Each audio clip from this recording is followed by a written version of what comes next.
shout. Tune in, feel the energy ignite. Oh, rise and grind, take flight. Each play, each kick, we feel alive, alive.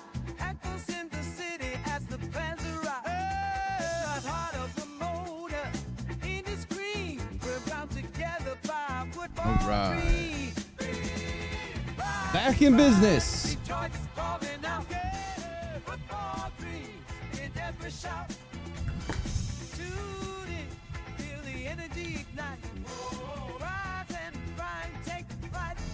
Yeah, 1 2 1 2.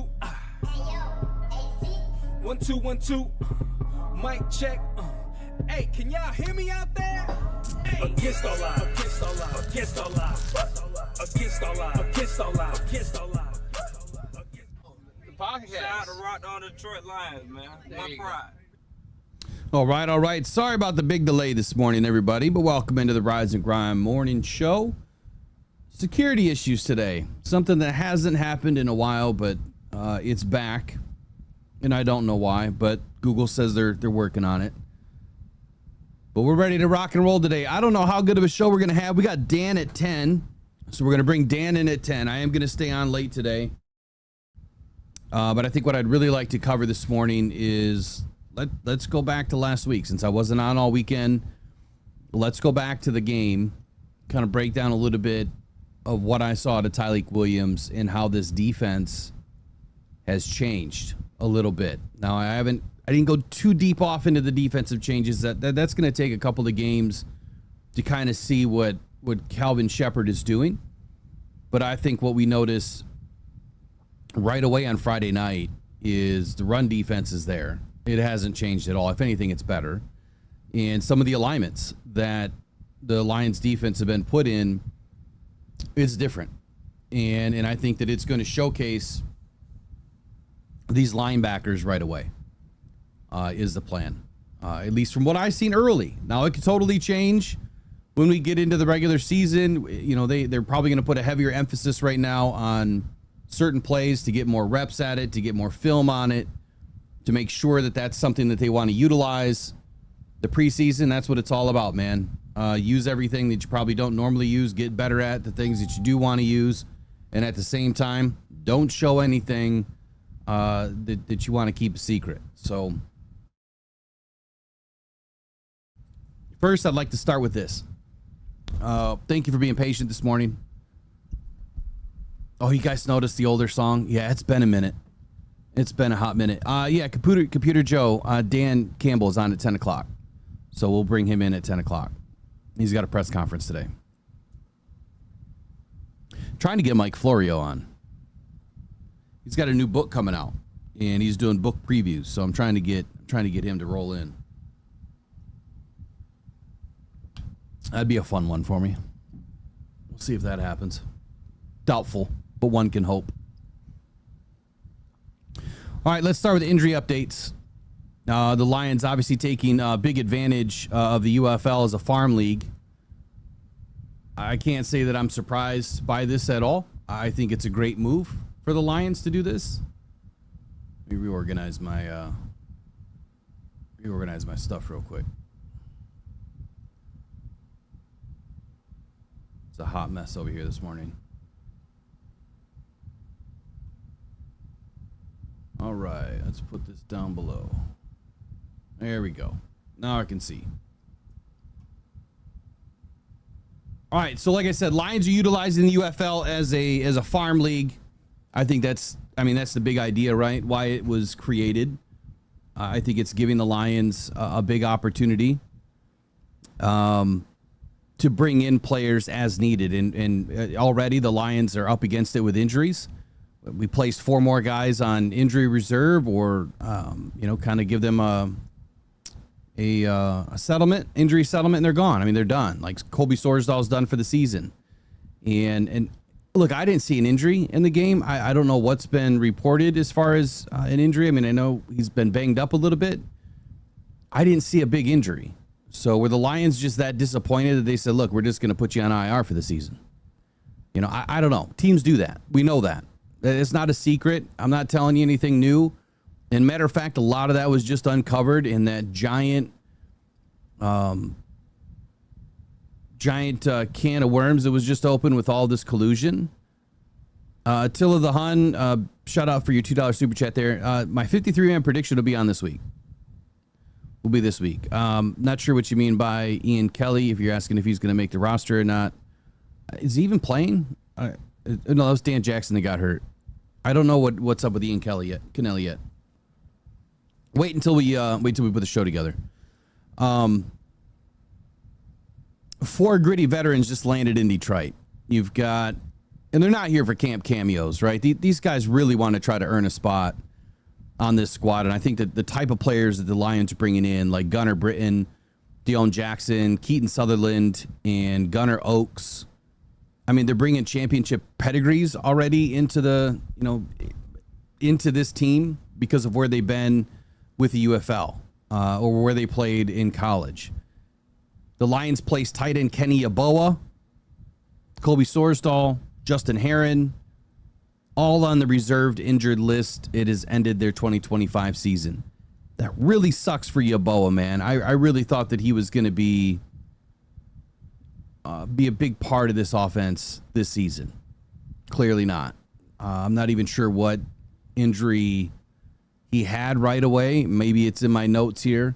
But I didn't notice anything. I didn't see anything reported on that either. So Sorsdahl, like I said, he got banged up a little bit on the final drive of the first half. But the extent of the injury, unclear. I haven't seen an update either.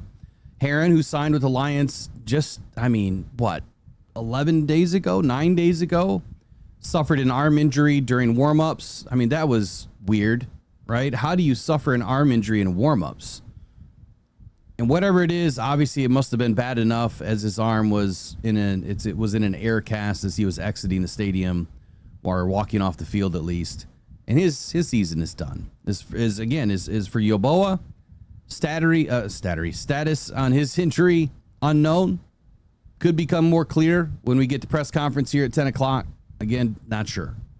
As far as running back Jabari Small, the Lions did part ways with him, which was a little bit surprising. I mean, I thought that he's been one of the more effective backs so far throughout camp, and especially, early in the season.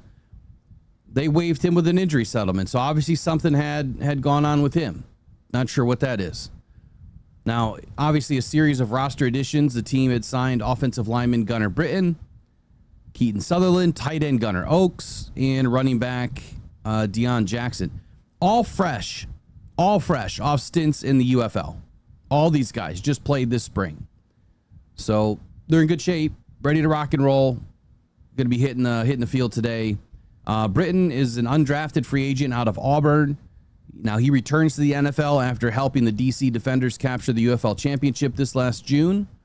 Jackson also played for the Defenders last season, and now he reunites in Allen Park with the Lions wide receivers coach, Scotty Montgomery, who previously played for Duke, I believe, right? And Scotty Montgomery was the running backs coach in Indianapolis during Jackson's first 2 NFL seasons. Yeah, they both went to Duke. I think that's where they met, right? Montgomery was the head coach, obviously, at one point for Duke. So Jackson also logged 283 rushing yards, 2 touchdowns over his NFL career. So he's a little bit of a blip in the NFL, a little bit of experience.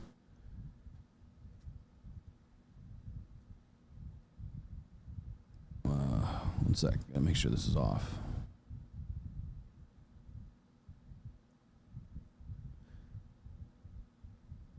Eric is off today, by the way. I think he's getting a tooth pulled or something today.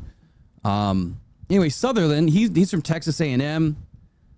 He joins the 7th NFL team after anchoring the Birmingham Stallions offensive line in 2024. Oaks is a former Eastern Michigan standout.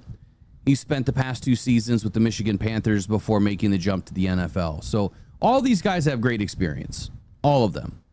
And whether or not they catch fire in a bottle with the Lions this summer, it's yet to be seen. We'll see what happens.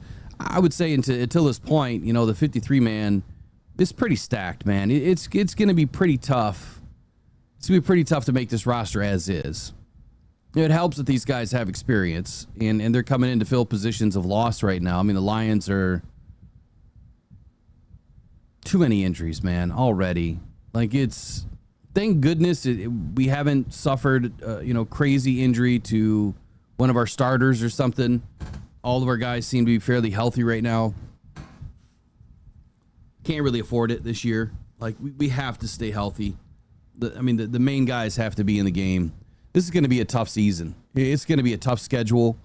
And I just, look, I have confidence we're going to do well, but if we start suffering injuries early, it's going to be a long season for Lions fans. I'm just going to say it. This is way too difficult of a schedule to have a ton of injuries this year.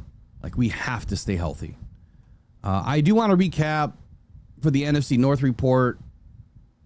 I wrote a lot of notes about each game for the Bears, the Vikings, and the Packers. And I threw the Jets in there too, just because I thought Aaron Glenn's first debut was really good, and I'm glad he kicked the snot out of the Packers. So we'll cover that here with the NFC North report. But first, I would like to go into Tyleik Williams. My first question to everybody is, what was your immediate thoughts, or what were your immediate thoughts, if I could use some proper grammar today, on Tyleik Williams? How did you feel he did? Let me pop this into the chat. Get myself set up here.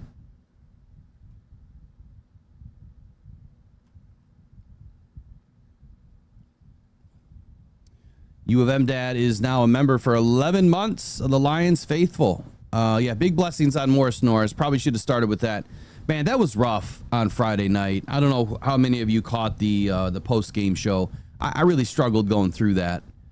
It's been a long time since, we've had a player outside of like Aiden Hutchinson that we knew right away what was kind of going on. Whenever you have a player that is not moving, right?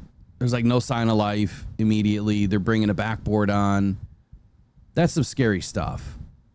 And to find out more than a half hour later, that there was, it was about a half hour, that there was some movement. He was moving his eyes when he was getting finally taken off the field, getting loaded into the ambulance. He was looking around.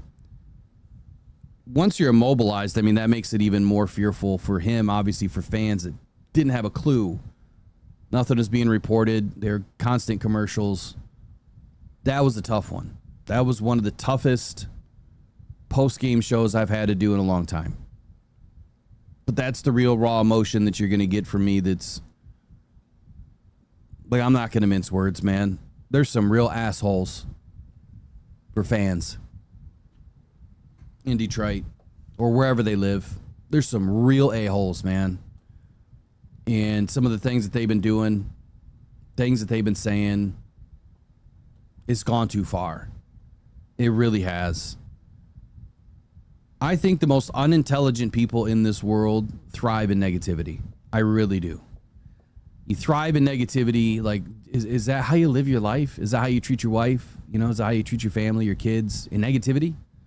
You know what I mean? Like, the buck just doesn't stop with one thing. It's got to infect the rest of your life. It has to. I think it's asinine. Some of the beat writers out there, some of the crap that they print, just narrative driven stuff, always negative. Carlos Monarez is one of them, man. He's so negative. I don't even hear from him anymore. I don't even know what he's doing anymore. I know he's still around the Lions, but he's just, he's one of the most negative people out there. But his negativity's different, right? There's a couple of different versions of negativity here. To kind of go off on a tangent for a moment. There's negativity about you've never had faith in your team because they've always been losers, right? There's negativity with that.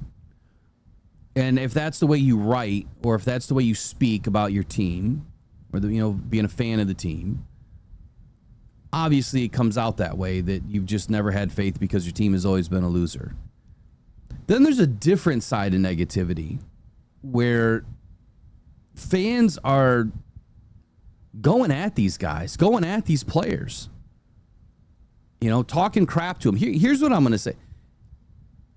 None of these idiots would dare say that shit to someone's face. Not one of them. I would love to see the moment on camera where these dudes round a corner in Kroger and there's Ennis Rakestraw. And then there's you. I would pay to see that moment. Right? You'd probably be like, oh shit, tuck and run and, go hide behind the cereal. Keyboard warriors, man. That's what they are. These people are weak. They talk, but they'll never do it to someone's face.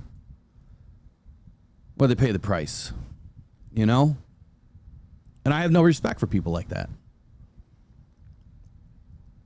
I'm not going to go deep off into it again today. You know how I am. You know what I stand for.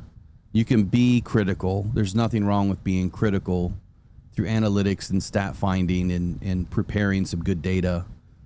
That's what an evaluator does, right? That's what a scout essentially is. They have to be negative and positive, but they have to do it in a professional way, right? It's like, it's part of the job description.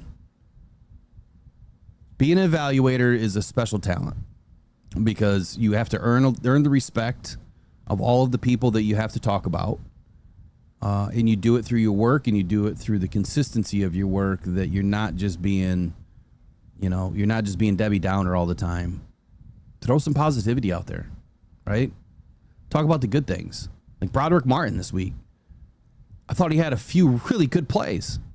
She showed some big time strength, some nastiness to his game. I think he's finally pissed off enough with being bottoms of the depth chart, and he finally had an opportunity, and I think he showed well. I really do. He made another case for himself in this game. Was it enough? Probably not. Will he get more opportunities over the next couple weeks? Absolutely. So there's positivity there. What you see in Broderick Martin this past weekend was a glimpse at probably what Brad Holmes was hoping to see last year, which he did see last year in the preseason game. They got cut short. So the evaluator part of me would say, here's the negative parts of his game through watching the game. These are the plays. This is what he did wrong. But then these are the plays. This is what he did right. Not saying that Broderick Martin sucks. Brad Holmes wasted, a bunch of picks. Like, anybody could say that. There's no intelligence there. The real intelligence comes from taking the time to actually deconstruct the tape, watch the film, and produce something that is consumable, right? And I'm not perfect. I'm still learning every day. But the one thing I won't do is I won't jump in someone's DMs and say, you suck, you're going to get cut because you got injured. That's just a terrible fan. I'm sorry. Like, that's like me about to jump into your kids' DMs and say, man, you're just ugly. Why were you born? Like that's how mean these people are. And that's how wrong I would be if I did something like that. Right? It's terrible. It's just terrible. Yeah, just terrible.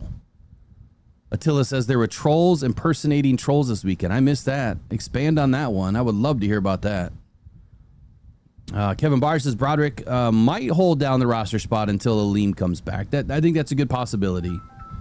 And I think that, hold on a sec.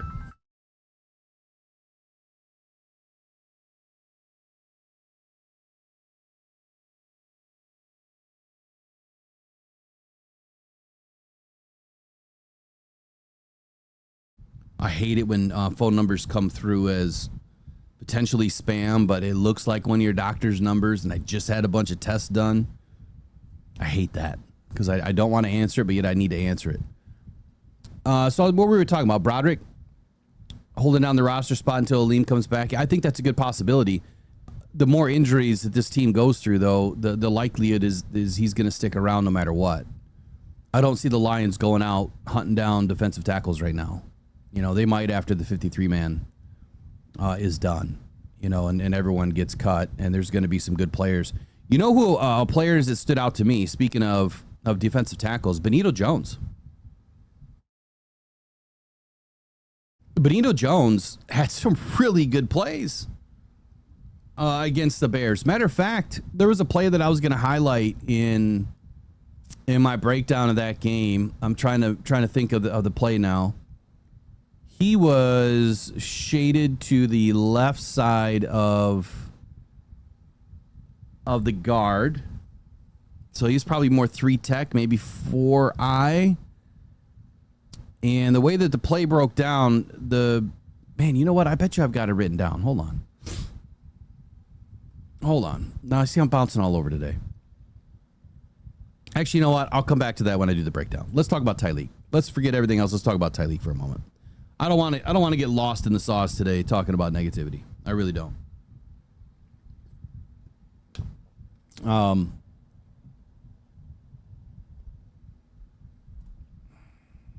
Yeah. All right. So Tyleik Williams, analyzing his impact this weekend. I think he had a really good preseason game. I do. I think his performance, his overall contributions, even though maybe it didn't affect the stat line, is fine, right? The defensive strategy against the Falcons worked. I think that Williams had a significant opportunity. He got about 13 snaps, 16 snaps maybe in this game. And I thought that he utilized all those snaps to his benefit. By the way, big shout out to the Lions. I just opened this up for the first time today. Gave us this at training camp. I love this, man. I love this little flag. I got so many of these little towels now. This is more like a little flag, I guess, but I guess you could call it a towel. Soon to be a towel for my face. He really showcased his skills this weekend, and you're starting to see what his potential impact is going to be for this defense. And it's everything that we've been waiting for. It's everything that this team is really needing. Even with Aleem healthy, this defense needed another defensive tackle. And that's where you could probably make that argument against Broderick Martin. Why is my fan not working? One sec.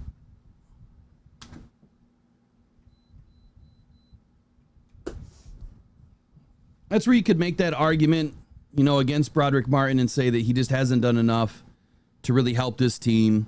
And the Lions needed to do something. Yeah, I think that's part of it. But I would also say the fact that Aleem is down, and we definitely needed to upgrade that position because Aleem was going to be down. And the Lions did it perfectly. It was a perfect spot. And I'm not just saying that because I picked Tyleik to go to the Lions right where they picked him. I'm saying that because he's a perfect fit for this defense. And during this preseason matchup, I think that the Lions defense was very dominant. They achieved 6 stops on the Falcons' first 6 possessions, which is huge.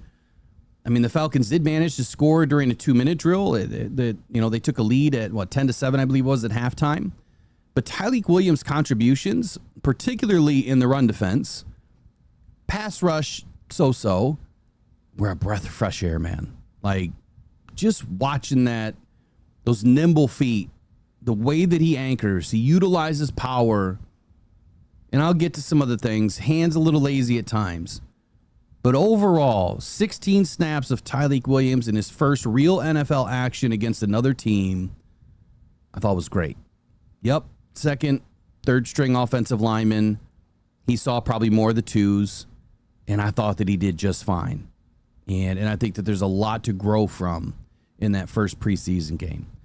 Here's some of his strengths in the run defense that I wrote down. His ability, strong ability to impact the run game, particularly at the point of attack. Now, if you were with me watching the live stream, which hopefully more of you will start to join, if I understand you're probably watching the game at home, but if you're not able to watch the game, we try to do live streams when I'm here and I'm not at the game. I know that Riley was talking about doing some stuff. Maybe he'll start doing some of the live streams while I'm at the game, so that way I can jump in right when we're done. I'm looking forward to that. But point of attack, I kept mentioning that during the live stream. And the point of attack for me what showed up for Williams was strength. Like, he would anchor and use that power to push back the line and hold the line. Whether it was vertical or horizontal movement, Tyleik Williams was never pushed out of position. Not once. Once he makes contact, you're not moving the guy. I think there's some things that he'll get better at, but that's what stuck out most to me was power at the point of attack is huge. I mean, that is the first, that's the first thing that a defensive tackle needs to do right. You know, outside of body alignment and positioning and getting off on the snap and recognizing the play, like that's all part of it, right? But once that ball's snapped, you've got to show up with power. And he does it very, very well. Probably one of the most athletic 330-pounders I've seen in a long time. Like I said, I think his hands were a little bit lazy at times, but it's not what defined his night at all. Now, the first reps during the live game, I think that he'll improve fast, right? These are his first reps. And so during his first reps, he's going to have some bumps and bruises, right? It's not going to be perfect. He'll improve fast. His performance to me was characterized by quick feet, strong play, recognition, and strong lower body with the power at the point of attack and anchoring. He displayed exceptional quickness. Now I'm going to get into some of the things that I wrote. He displayed exceptional quickness in his first two steps, often getting, his feet in front of the linemen's, meaning he was penetrating, getting his feet or his cleats into the dirt ahead of that offensive lineman in front of him. And for him to do that this early in the stage, he has confidence of where he's going. He has confidence of where that play is going to go. He has confidence of how he can win. So his ability to recognize the play pre-snap and then during the action, it was evident, man. He's a very smart football player. It really allowed him to kind of hold his ground effectively against the run and then allow others to join the fight, if you will, and not have to rely on Tyleik losing ground. Like he held his ground that allowed guys around him to win. So Attila, real quick, when I'm during these segments, I'll try not to comment on other topics, but the Coshdale breakup with Z Smith, no, that's a whole nothing burger for me. I'm sure there's a bunch of BS that was said this weekend, but I'll give you my quick 2 seconds on it. This could mean that Z is possibly signing with another team, not Detroit. So I don't know what anyone else has said about the whole deal, but my 2 cents is he may want to go somewhere else now if he hasn't been signed. Maybe he's been talking about signing somewhere else and not staying in Detroit. I don't care about their relationship. I don't care what she put on social media. None of that matters to me, right? I don't get caught up in all that stuff. I get caught up in football, not their personal relationships. So it's a nothing burger. When he gets signed, he gets signed. If he doesn't, he doesn't. From what I understand, he's not going to get signed at least until after the first week by the Lions. That's the first opportunity that's been communicated to me, not by anybody inside the organization, but somebody that I know, former executive in the league, that said that's the week that makes the most sense after the first game. And that's for contractual purposes. Now, whatever happened with their relationship, maybe that means he's going to sign somewhere else and not stay in Detroit, which could be the reason why she said what she said. But I'm not going to get lost in that sauce, man. I think too many people are giving too much credit to Z, right? I think they're giving too much credit to, like, he's needed. Like, he's really needed on this defense. I don't think he's needed at all. I don't. Would it be great? Yes, to have Z and Davenport and Hutch and Ahmed Hassanin all in a rotation, 1,000%, and Josh Paschal, 1,000% it would. And I think that would be an extremely good rotation. It'd probably be one of the best in the league. But is it needed? That money that they're trying to save right now, there's a reason why they're stacking their cheddar. They've got some big bills due next year. I would bet you my bottom dollar that Lee McNeil, or I'm sorry, something just flashed on my screen that said Lee McNeil. What is that all about? That Brad Holmes is saving all of that money and going to roll all of it over to 2026 because of all the big bills that are due. Yeah, what is up with my countdown? Thank you, Brandy, or whoever said that. We'll just pull that down for a second. So that's my 2 cents on that. Back to Tyleik here. Let me pull up NFL Plus. I know that NFL Pro is not doing anything for preseason, which really sucks. Like, I love NFL Pro, and they do such a great job at getting us all of the action, and they're not doing anything preseason. So we don't really have all the cut-ups that we normally would have.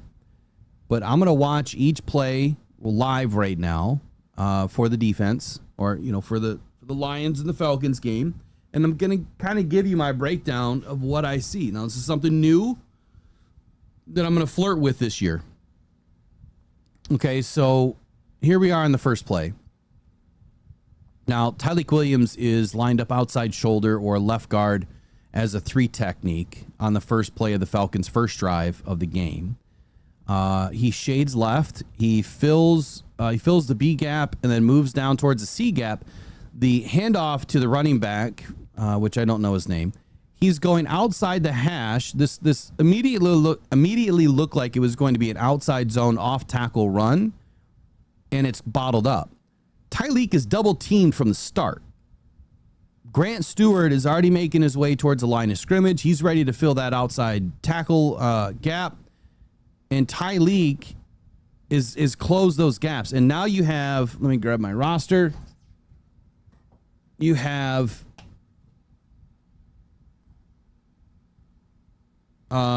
Chris Smith and, gosh, that's 64 or 54. Can't tell. It's got to be 64. Oh, yeah, Keith Cooper.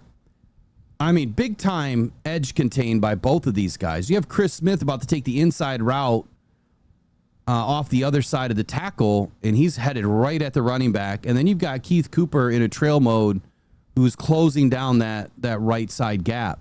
As the play progresses, they tried to force the ball to the left of Tyleik Williams, who at the very end of this play gets turned around.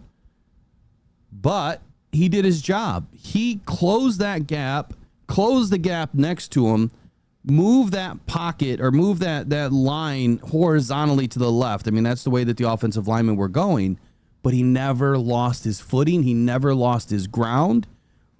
Those are the types of plays that do not show up in the stat line right there. And so what you're going to hear from all of these other blowhards, hot air balloons is what I'm calling them, that just don't know football. And I'm not saying I know everything, but they're going to say, oh my God, we took Tyleik Williams in the first round. He didn't get any sacks. He didn't get any tackles. He didn't get any TFLs. Okay, but what about the guys around him? What did they do? Right? A defensive tackle, their stats are not gaudy at all, ever. Right? DJ Reader had his best season ever last year with sacks. He had 3. Well, Lee McNeil had, 5.5 before he was hurt, or 6? That's a really good season for a defensive tackle. I mean, some of your best have crept up, towards 10, and that's an excellent season. I mean, those are rare seasons. I think with the combination of Aleem healthy and Tyleik Williams, you might see one of these guys get 10 sacks. We got the new mug today, man. The blackout Detroit Lions mug by Turvis. I love it. It's a little bit smaller than I wish, but it's working out great. The other 2 mugs, man, they had their battles with the dishwasher. They lost all of their coatings. So anyway, really good play by Tyleik Williams, forcing the ball back inside to the A gap where it was bottled up immediately. And who was that? Who was it that made the tackle there? It was the right side. It was right side linebacker. Zach Cunningham. So it was Zach Cunningham that penetrated that. I mean, fill in the gap nicely, man. Beautiful play. So on the second play, they flip Tyleik to the other side. So now he's on the right side of the defensive line, and he's in that same 3 technique. I mean, he's splitting the guard and the tackle. It looks like 3 technique from the side. I don't have the end zone look up right now. I've got the sideline look. And he's double teamed on the play again immediately.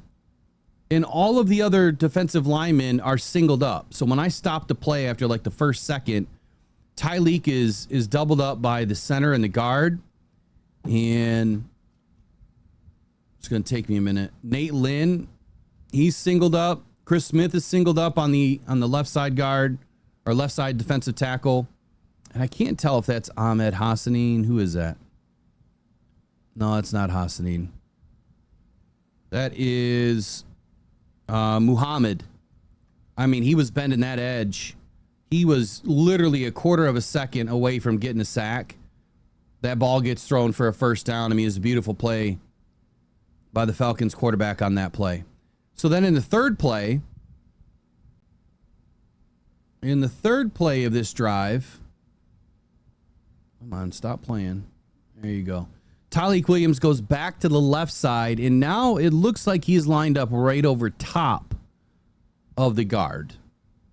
And if he's up over top of the guard, he's going to be in like that 2 tech, right? He's going to be in that 2 tech. Maybe he's on the left side. Maybe he's still in 3 tech mode. Either way, it's either he's lined up head on head over the guard or he's on the right shoulder of the guard in that 3 technique. So ball snap, they're in shotgun. He's singled up. Now, the way that the Lions ran this play, it looks like they were going to go ahead and shift to the right. I mean, again, they're a quarter second away from getting a sack on this play. Tyleik doesn't really let up any leverage, but at this play, I was not as happy with Tyleik. I thought he was a little bit lazy with his hands on this play, not as strong, but still doing his job, man. So it's 3 straight snaps for him. And then on the fourth play, so it is now 2nd and something, he goes back to the right side of the defensive line. So he's going left, right, left, right. He's moving all over the place. He's not just staying on one side. And again, he's on the 3 technique side of the right side. Pass play again. Defensive line holds. Tyleik is singled up here. I mean, he holds his guy like he stands his ground, but he doesn't penetrate the pocket. I guess where I would like him, to be more often is kind of get in that backfield a little bit more disruptive. But he's able to hold, right? And all of the other defensive linemen for the Detroit Lions are able to get back there. And it is, who is that? Is that Zach?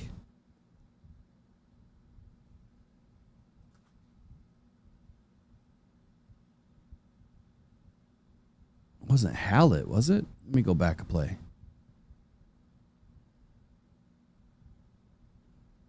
I can't tell the number. No, it's 96. So that's Muhammad. He looks super bendy this year, man. He blasts around that corner on the outside, and he runs an outside in and gets, I think it was just a TFL, or it could have been a stop on that play. And so then the 5th play for Tyleik. So 5 straight snaps. He moves back to the left side. This time he is head up on the guard. Ball snapped. He gets double teamed again, which they're running the ball. They're jamming the ball into that A gap. And because Tyleik is able to hold ground and not give up any leverage, he takes on that double team. He pushes them towards the A gap. And number 52 for the Detroit Lions, who is Nathan Moody. No, it can't be Natan Moody. Hold on. It's not 52 then.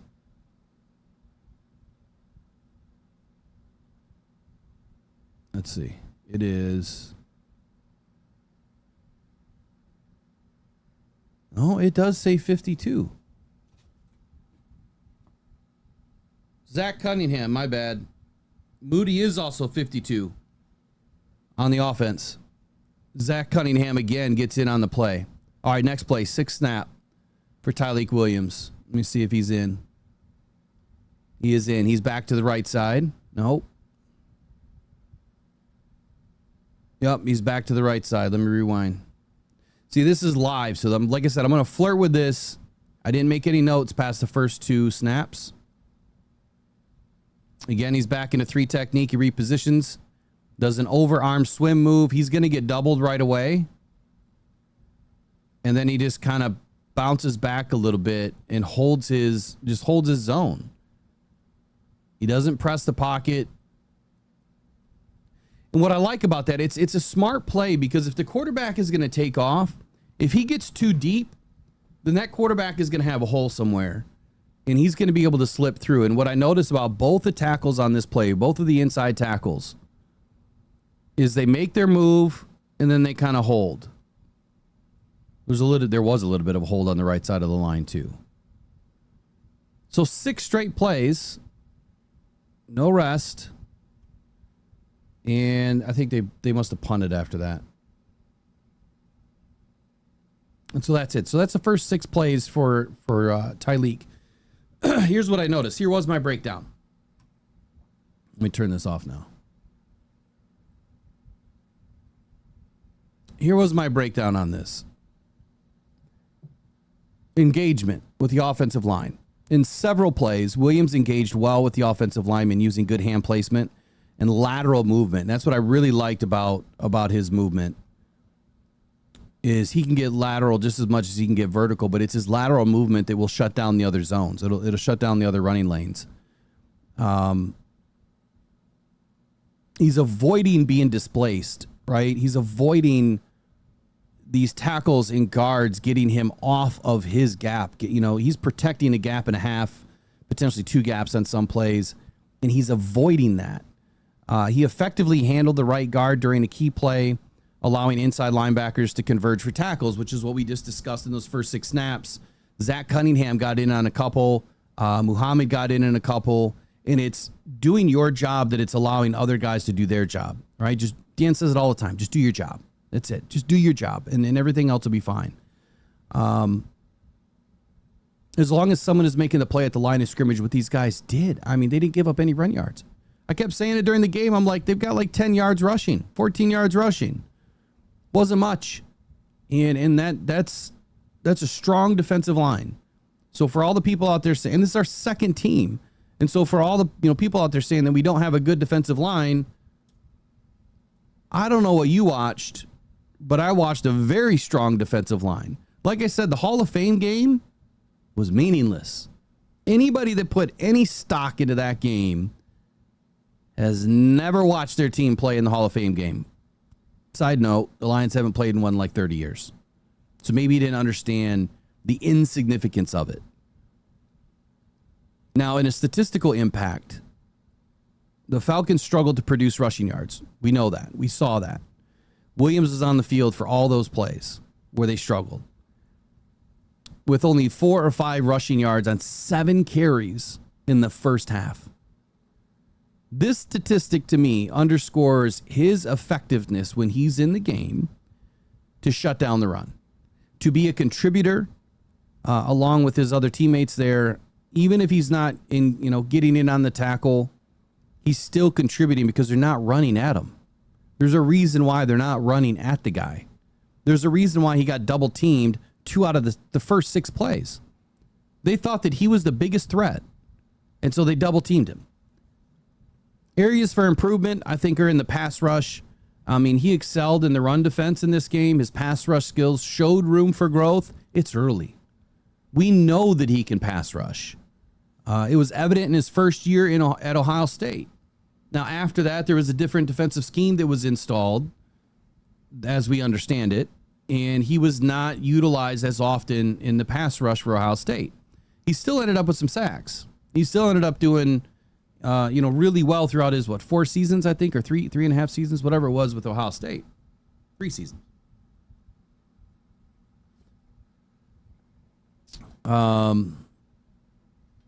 Maureen, I don't know on that. Asking about did LA have first stringers in? They might have had a few, but I don't know.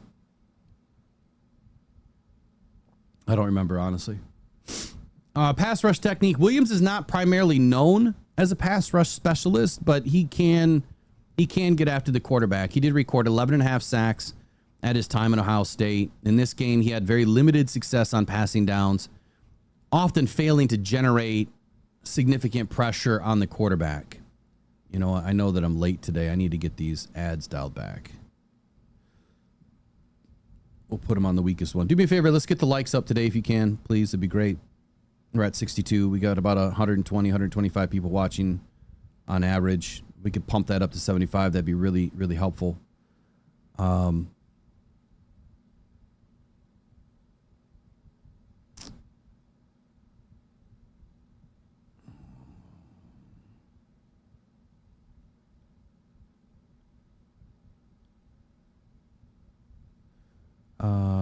Okay, here we go. Sorry, I'm just trying to read some of the comments, seeing what you guys are arguing about in there.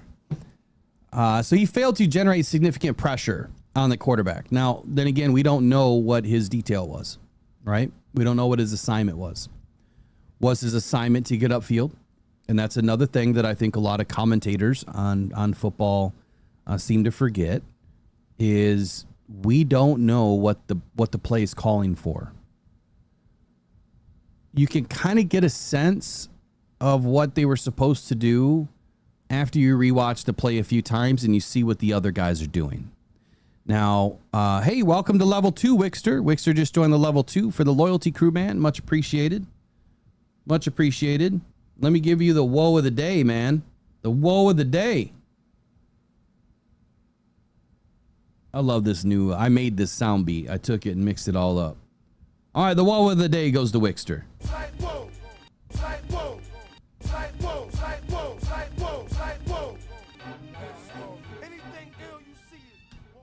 All right, buddy. Appreciate you, man. Thank you so much. So we don't know what the details are. We don't know what the assignment is. When you go back and watch the play a few times, you get a really good idea at that point what they're possibly, assigned to do. I had a conversation briefly over the weekend with all 22. We are going to try. We still have a lot of work to do on this to make it happen. The idea is to do a special segment every week after the game and take his breakdown, right? Do his whole breakdown. Have him point out a few key things that he's seeing. I think you guys already know that all 22 does some of the best breakdowns of anybody out there. And for him to be able to help us out in that area. That was going to be Corey's area, but for him to really help us out this year and work with us on this, schedules pending, but he's going to be a perfect piece to add his breakdowns into this. Way more high level than I'll ever get. I still got a lot of work to do in my scout school. I got a ton to learn. And once I get used to the lingo, I'll be able to use the lingo a little bit better like he does. Need for more aggression by Tyleik Williams. Like this, underline it 3 times, right? Observations indicated that Williams could benefit from being more aggressive in his pass rush moves. I didn't see any pass rush moves. I saw an overarm, swim move once. Outside of that, I just didn't see a whole lot. He was very tentative is what I took, away from it. He often appeared hesitant. He lacked the violence in the hand techniques that we've seen on tape and that we've seen in more experienced pass rushers. I think that being a pass rusher in this league is unique, and I don't think that Tyleik is here to necessarily be a pass rusher. He can get after the quarterback, but that's not his number one job. His number one job is to make sure nothing gets past him, right? His number one job is to stop the run. His number one job is to make sure that the quarterback doesn't, get through the cracks. So I think he needs a little bit more encouragement to utilize more decision, right, at the point of attack. Know what your plan is before before the ball snapped, and get after it. We'll see how that develops, and it's early, so he may not be showing too much just yet. He may be utilizing a vanilla technique right now until he gets used to the speed of the game. Communication and readiness. I think that there were some moments where maybe he seemed a little unprepared. Maybe he didn't quite know what was happening. Maybe better communication would help with teammates. Maybe more consistency, in being ready to engage in the pass rush situations or opportunities, if you will. And then again, I don't know, because I don't know. I'm taking away from what we can see. Can't hear it. We're not there to hear the call, so we don't know. But the tape will tell you enough, right? First play of the game, like I said, on that first play, Williams engaged effectively with the offensive lineman. He showcased ability to hold his ground. And I thought I saw that primarily through every snap, that he was able to hold his ground. He contributed in tackles for no gain. Hand placement and lateral movement were impressive. I just need more aggression. He was able to clear space for the linebackers, which is exactly what we're looking for. Again, I thought the play of the linebackers was effective. I think that the ability of Tyleik Williams to man two guys and be able to pull guys, away from the gaps, that allows these linebackers to fit into the run game, get into their run fits, find a hole, hit it, and make a tackle. We haven't seen that in years past. In years past, I feel like the linebackers were not as aggressive as we've seen already in camp and in the first two games. I think that our linebackers are going to be very aggressive this year. And unfortunately, that's kind of a sink or swim technique, right? You're either going to have really good success or there's going to be some blown plays. I'm hoping that we have more success and that Kirby Joseph and Brian Branch will be able to clean up, whatever those guys miss, as long as we don't have these big gash plays. Tackling and engagement. Again, I think throughout the game, Williams demonstrated a very strong understanding of his role in the defense. One example was a critical third down. He effectively handled that double team. It allowed the inside linebackers again to make the play. His awareness in these situations really highlight his potential. I think he's going to be a big-time addition to this defense. And I think we might end up having one of the better defensive lines in the league probably by week 4. I would say that this team's going to be flying. Again, going back to pass rush situations, there were several scenarios where I think he just struggled to penetrate the offensive line. And again, I don't know what his detail was in that instance, but his technique appeared to be less aggressive compared to the other defensive linemen, which to me, I'll go back to what I was saying about communication and readiness. If he just didn't know what he was supposed to do on that play, maybe he played safe, if that makes sense. He was safe. He didn't want to overextend himself. He didn't want to sell out and be the problem. He stayed, where he knew he could affect the play. What I did see early is hands up. As the play is getting away from him and he's working down the line and he's engaged with the offensive lineman, his eyes are always on the quarterback, whoever has the ball. I do notice that about Tyleik. He rarely, if ever, takes his eyes away from the ball, which is, that's what you're supposed to do, right? But some players don't do that. They don't. And if you use it a spin move too often, your eyes are off the ball. And Tyleik didn't use any spin moves that I saw. Some of the other guys did, but his eyes were always on the football. And when you do that, you're obviously going to be able to put yourself in a good position to make a play against the runner. I think that my conclusion is pretty simple. He showed a lot of promise during this first, extended look at, I guess you could say, the preseason game. Particularly the run defense. Really good. Really, really, really good is what we expected. Quickness and strength, his recognition of the play, I think is what is going to stand out for him. He's very nimble, very quick. Like Brad Holmes calls him the dancing bear. It's the same thing he said about Ali McNeil. We've seen what Ali McNeil's turned into. And if Tyleik is better than him, which again, Brad Holmes said that Tyleik is better than where Aleem was entering the league at this stage. That's a scary thought. That means that if Tyleik progresses at the same way that Aleem did, we're talking a top 5 defensive tackle in the league at some point in his career. Improve the pass rush. It'll come. Whether it's utilized or not, it'll come. Obviously, as the Lions get into the next preseason game and joint practices, which we have this week, we'll probably see more of what his refinement is going to be after this game. Now, I'd like to get into the comments. You guys tell me what were the biggest things. Let me start some polls and some questions. Let's start with a poll. And what grade would you give Tyleik Williams in this game? We're just going to do straight, no minuses or pluses. A, B, C, or D.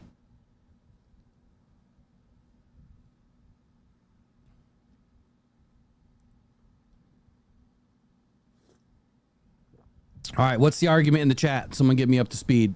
I wish I had a bot that could, how like when you go into YouTube and it says like, what are they talking about? Why don't we have that as creators, right? As channel managers, if you will. Why don't we have that where we can see what the summary is of the chat? I'm going to send that to YouTube today as a feature. We need that. Oh, man, rough weekend this weekend. Rough weekend. All right, so right away I'm seeing a B, and I'm right there with you guys. I'd probably give him a B plus in the run game. I'd give him probably a C minus in the pass rush. B plus run, C. So overall, probably a B minus in his first game. C plus, B minus. I don't think I could go C plus. I'd have to go B minus. It's probably where I'm at.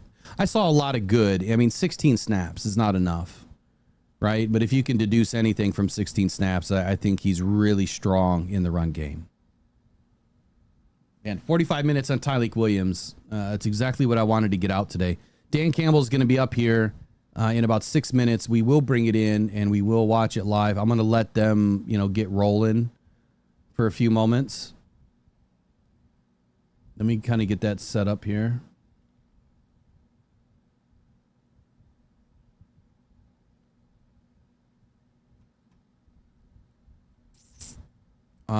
Next up, did the Lions miss?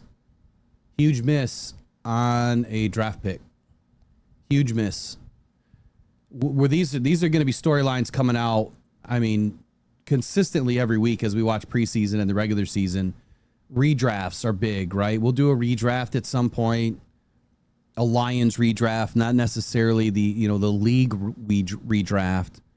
But for me, there is a player that I was very high on early, and a lot of people were not. I think a lot of the evaluators were high on him, and I think a lot of the scouts were high on him. I think where he was placed in the draft boards and the draft ranks clearly showed that people were high on him. However, where he was drafted said something totally different.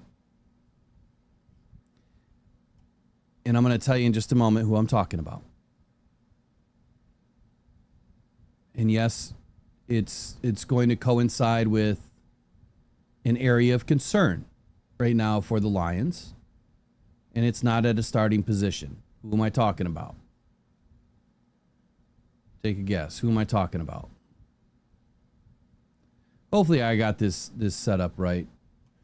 I don't like this that I can't make it widescreen until they start. I don't know why they changed that.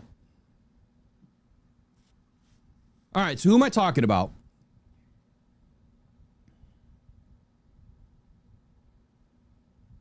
Rebel Rocker. That's a new name in. Good morning.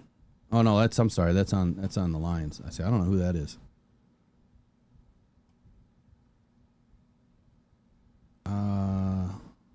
Rock. What are we talking about? Yeah, Sorsdal is on AR, Nick. What am I talking about? Will is what? What are we talking about in here? What am I missing?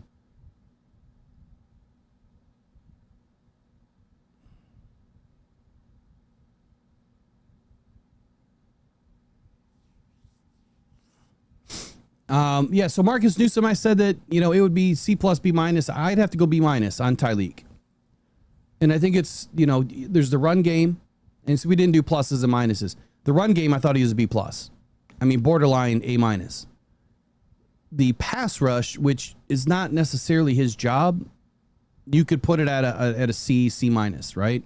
There's a lot there is a lot left on the table that he can improve on.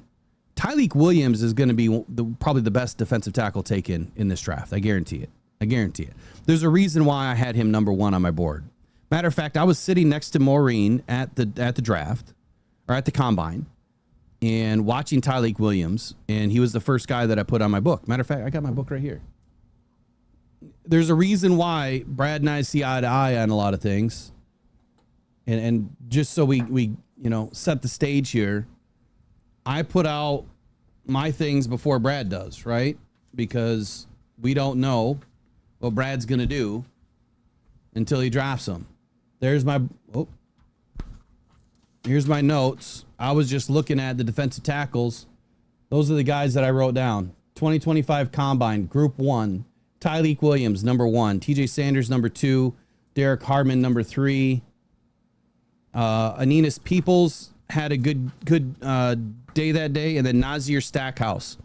So I liked all of those guys for different reasons. The top 2 obviously were for the Lions in the first round, and the bottom 3 were guys that I liked in later rounds. That's how I do my notes.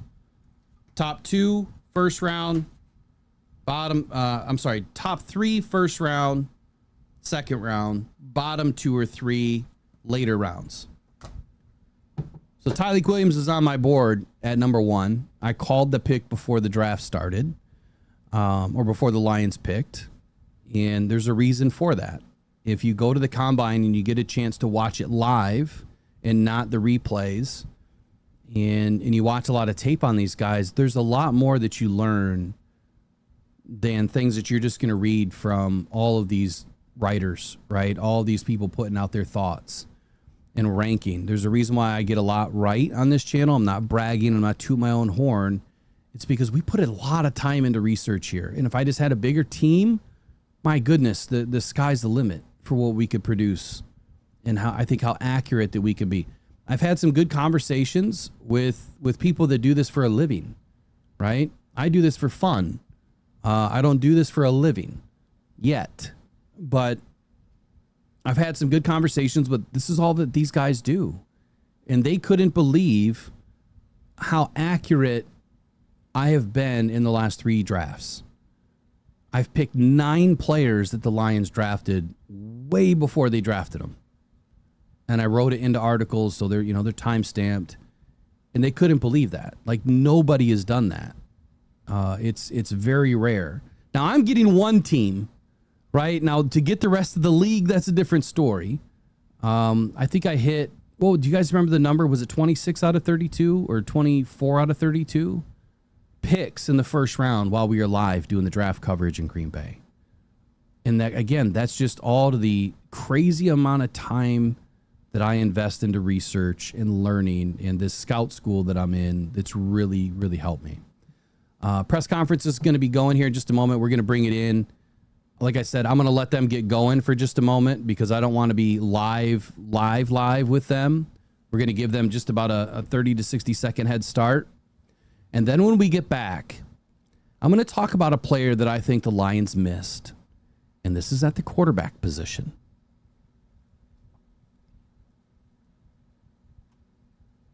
I'll be in live. We're going to break this down. I'll stop and start a little bit. Glad to see Dan Campbell. Can't wait to hear what he has to say about the game and injury front. We'll just make sure we've got audio turned on.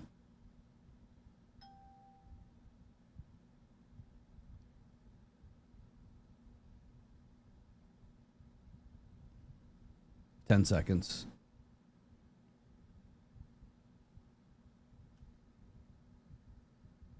Defense was awesome again. All right, here we go. Dan Campbell at the podium. Let's bring him in. Let's have a good conversation.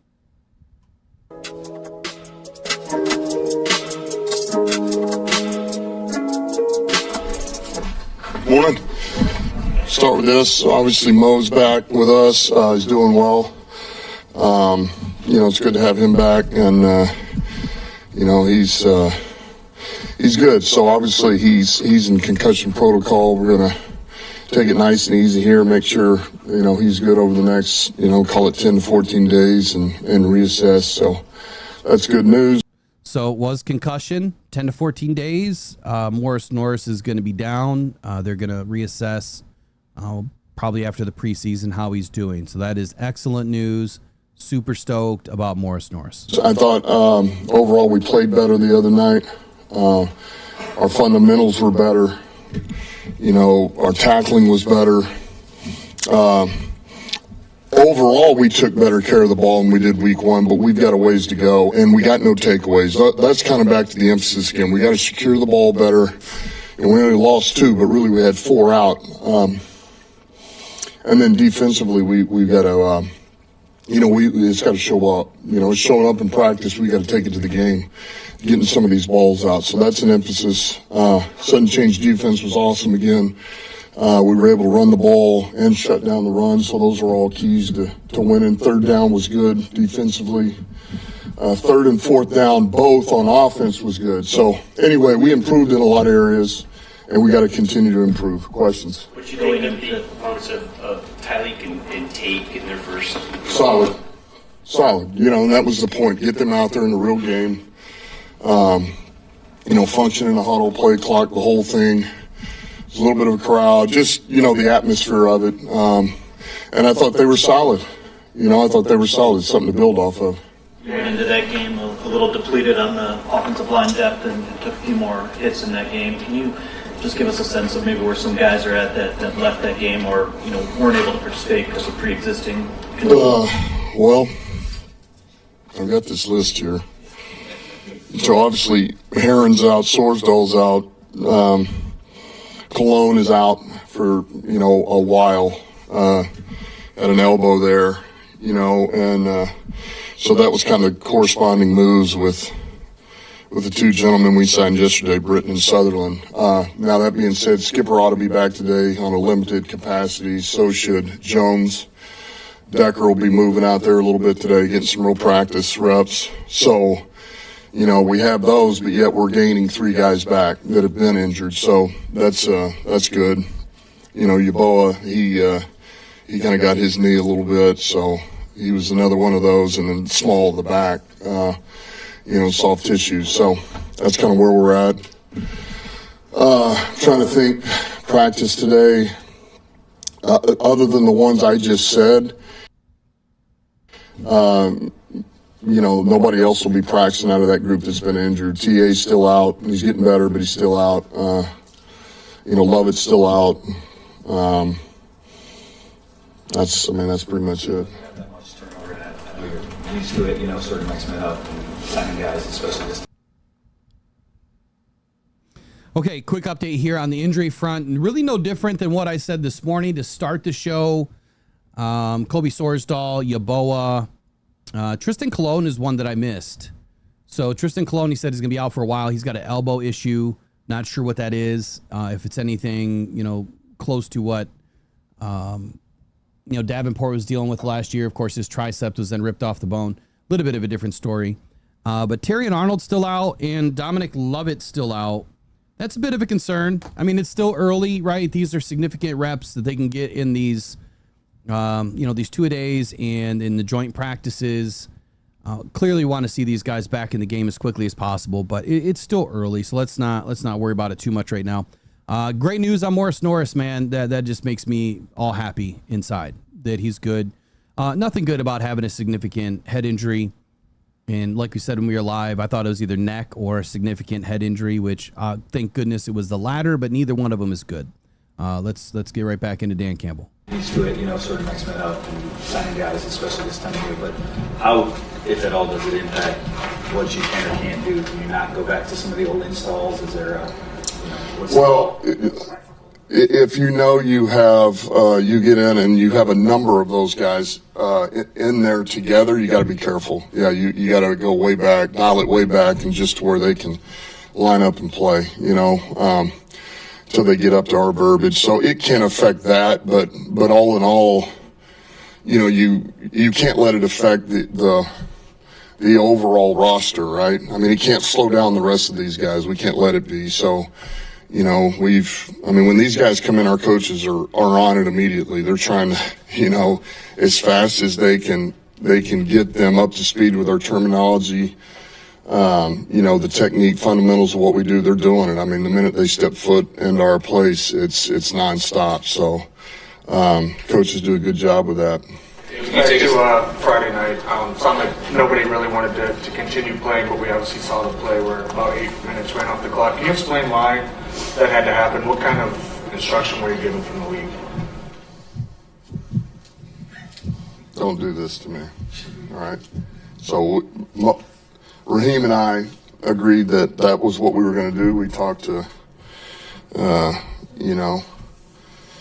Sean Hockley let us know, hey, the game is still on, and we communicated with each other. We told Sean we'll be taking these, and he said, I understand, and that's the way it went.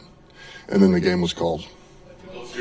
We communicated with each other. We're going to do. We talked. I'm going to rewind this. Hold on. Don't do this to me. I want to know who asked that question. Our place, it's nonstop. So coaches do a good job with that. Back to Friday night, sounded like nobody really wanted to continue playing, but we obviously saw the play where about 8 minutes ran off the clock. Can you explain why that had to happen? What kind of instruction were you given from the league? Don't do this to me. All right. So Raheem and I agreed that was what we were going to do. We talked to, Sean Hockley let us know, hey, the game is still on, and we communicated with each other. We told Sean we'll be taking these, and he said, I understand, and that's the way it went. And then the game was called. Can you just share the emotion? I mean, obviously we saw, how everyone reacted Friday, but to see him and to know that he was all right when you first talked to him on Saturday, you saw him yesterday, what was that like? Yeah, it was great. I mean, everybody was.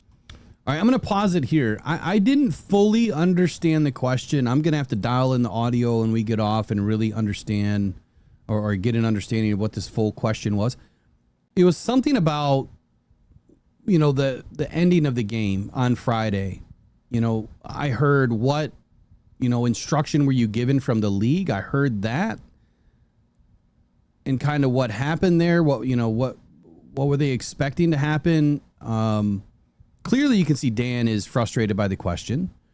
I've heard that, some of their questions are screened, if you will. There's questions that are going to be asked that maybe are proffered up to Dan ahead of time, which, if you guys know me, if you've ever done an interview with me, that's how I do things. I always send out questions ahead of time. I don't want to throw curveballs at you. I don't want you to look unintelligent. I don't want you to be unprepared. That's exactly how I would probably handle it if I'm in the room. Like, these are my questions that I might ask, and I'll give it to them way ahead of time. I don't even know if that's what they're supposed to do, but that's what I would do. Obviously, Dan's pissed off by this question because it's a situation where you can be punished. Like, the teams can both be punished for what they did. There was a lot of bad commentary about what happened in this game to end the game because of betting, and there was people saying, the way that they ended the game really screwed up all the betting, and how is that going to affect the bettors? Are they going to get repaid? I could care less what happened with your betting. I think the NFL had made a major blunder here by not just canceling the game right away. And just let the coaches do what they need to do. They made the right choice. Right? The game was stopped for a better of 25 minutes. And it's hard to restart.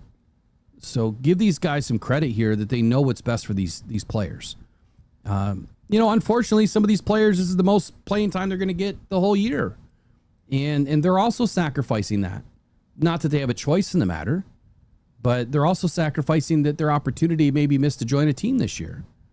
But some things are just bigger than the NFL, right? And I think that they made the right choice. So I got to go back and figure out what this full question was because Dan's not happy about it. All right, let's keep going here. Just fired up to see him. That's it's a breath of fresh air, man. That's that's hard when something like that happens and you don't know. It's one thing. I mean, we've all seen. I can't tell you the number of times I've seen guys with concussions knocked out. I've had them myself. But but when you have these and then you don't know, they're breathing, but you don't know anything else, and they're gone. They're just and it's just different. It's a little different because you're trying to block that out, but yet it's still there. So that makes it a little more difficult. That's why that's out of the norm. Most of these, they happen and, you go on about your business. Okay, you got knocked out, smelling salts, they wake up, take care of them. Not that that's any less dramatic, but it's relative to what that was the other night. It was different. And do you feel like the backup quarterback situation is, quote unquote, an issue, or are you not to that point? No, I thought Kyle played really well, man. I was fired up. I mean, that was outstanding. He comes in the game, he wasn't going to play till the second half, and, we get him in there, so it's kind of like, hey, man, you're up, and okay, I got to be ready to go now. He gets out there and immediately gives us a boost, man. Runs the offense, makes 2 huge throws in the first drive he's in there. Man, I thought he was on point with the checks. The kills, motion landmarks, the whole thing, man. He operated the offense at a high level and made big time throws. So I was fired up. How much should it take Hooker out in the first half to get Kyle in there before the halftime? Well, just turning the ball over. That was the big, because look, Hooker made some good throws, man. Before he was doing a few things, but. We got to get more work taking care of the ball. You decide you're going to be a runner, you got to tuck it away, man, like any runner does. 2 hands on the ball in the pocket when you go to step up. So it's all the fundamentals that we talk about. So we just need more work at that, and then he'll get to play. Tesla had a nice touchdown and a couple key blocks. What did you think of his performance in that first half? I thought he did well. Thought he played better than he did the first week. And I would say ever since we put pads on, he's been trending this way, so that's a good sign, is that you're getting better with pads on than the pajamas. So that was awesome. He's doing well, man. He blocks on the perimeter. He's making big catches over the top of people. He's going up. His route detail is getting that much better. Scotty's doing a heck of a job with him and all those guys. So he's growing. That's more than this. It's more like this. I'm curious, I think you've answered something along those lines before, but with the UFL and these spring leagues, you've added a lot of guys this year, including 4 just overnight. And so, what value are you finding now that you're getting more of those guys into camp? Well, I think it's because you have instant tape on those guys, right? They're fresh. Brad does a great job, and that's one of the things that he's made a point of, is like, man, let's get guys in here that have just played. They're in shape. We've seen the tape. And, these aren't guys that haven't been moving, man. They've been in football shape, doing real things, real cuts, real contact, real all of it. And so that's important to get you through camp. And then you get a look at these guys. One specifically on Whiteside, we see him out there. Whiteside. Ironsides. We see him making plays on the ball constantly in practice. He had a couple nice plays in the game. What have you thought about what he's maybe add to that room? I love these guys that come in like, it's like, man, we need you, right? We got injuries. Come on in and let's get a look. Just get in here and compete. I love those guys that come in and, that was like Fromm last year, right? He just showed up like 3 days before the last preseason game. But some of these guys, because the urgency is on them. They know they got an opportunity, and that's hard. I mean, you can call it what you want. That's hard on some guys. I got to just jump in and know what I'm supposed to know, and then I'm in practice and I'm immediately in a game. And so, man, the ones that can figure it out quickly, they stand out like a sore thumb. And so I like Whitesides, man. Just the fact he comes in, he competes, man. He's a pro. He jumps into every drill, even if he's not supposed to be in there. Like he wants it, and he's a sponge. So and he likes to compete, you know. Are there things he's got to get better at? Yeah, of course he does, but he just got here too, so there's something to work with here, you know. Shay's doing a great job with him too, so yeah, fired up. Going back to the last one, just since we're not out here tomorrow, you got joint practices starting Wednesday. I don't know if you and Mike have a relationship, but maybe you can just give the backstory on how those came about and why you're doing them. That was, well, that, and yes, I do know Mike. I would say that was more of a, you know, they were going to be out there. We had already had our setup with Houston the last week, so I didn't know how much I wanted to do one before that, but I do like doing two joint weeks if we can, and they were already going to be in Chicago, and so it just kind of made sense. Like, all right, why don't you guys come out here and play us, and then we'll get a couple of days of practice. They agreed to do it, and so it was like, all right, and it'd be good. Look, that's a talented roster. They're creative on offense, and they got a tough D. You know, that's that kind of Baltimore background. So the scheme will be good. The speed on the perimeter will be really good for our guys, you know, obviously with what they've got. So, you know, we're looking forward to it. You're not doing week 1 this year, obviously you're doing week 2 and 3. Is there a... Just kind of played out that way because really we wanted to see if we could get 2 home games back to back, you know, at the end instead of early. And so you kind of put in these requests. You don't always get them, but if we could go back to back instead of starting that way. So to get the 2, it had to be week 2 and 3 of those preseason games. Yep. Okay. Yep. All right. Dan Campbell, man, giving us the goodies. Not a whole lot. Not a whole lot in this one. Let me address a few things in the chat. If you missed it, we talked about the whole Zarius thing in the beginning. I think it's irrelevant to the Lions whether he's single, engaged, getting married, whatever. I don't care about his relationship status. The only thing that I would say is if you were to speculate, and Kostel, I believe, lives in Detroit. So if she wants Z to remain in Detroit and play in Detroit so that the relationship is not, you know, I guess strained, if you will, then that could be a reason, right? Maybe she doesn't want Z to play football anymore. You know, who knows? But I think it's all irrelevant to the Lions. It's irrelevant to the Lions signing him. And I do believe that, you know, you could put a little bit of weight in the fact that maybe he's looking at playing elsewhere. And that's why this all came up. And he's not going to stay in town. That is a potential, right? But there's no validity to that.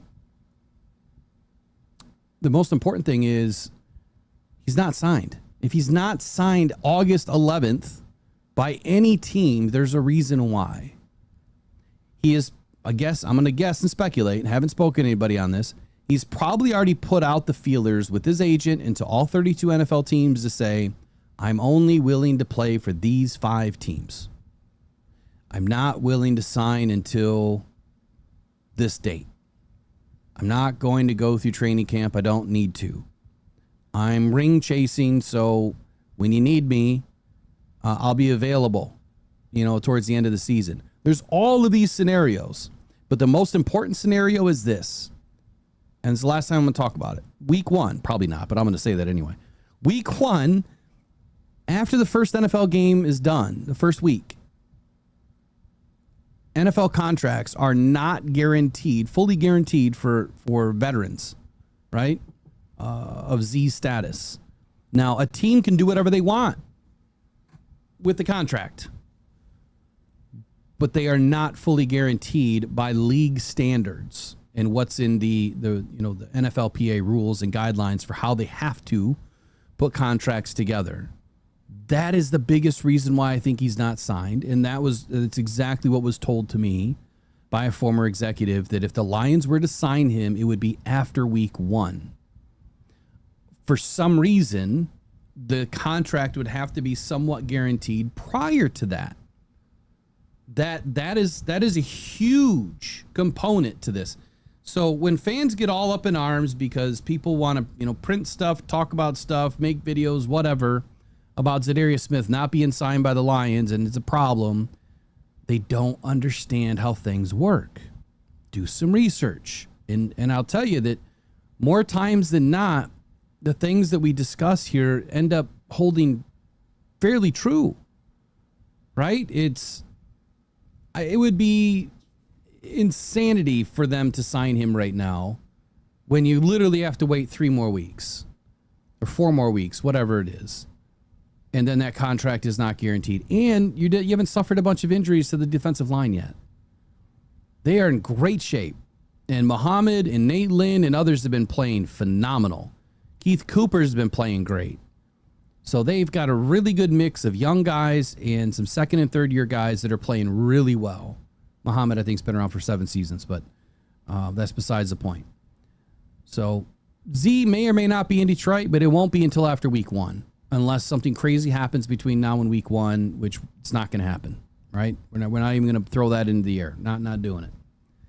To kind of break this down, see, Dante says, I didn't know that. See, a lot of fans don't. And you know why, Dante? Because fans are fans, right? Like, I'm a fan, first and foremost. I didn't know that stuff. I didn't know that stuff until I started doing this. The reason why is because I'm not just coming to you as a fan anymore. I'm trying to come to you with some good insight and some facts, some analysis, the research. Everything that we do here is rooted with truth, transparency, honesty, integrity. So if I'm going to say something, I want to make sure that it has some validity somewhere. And if it doesn't, if it's just a straight up opinion, I'm going to tell you that. But what I'm not going to do is I'm not going to create clickbait and say, you know, Zadarius Smith is getting signed. I heard Brad Holmes is on the phone right now.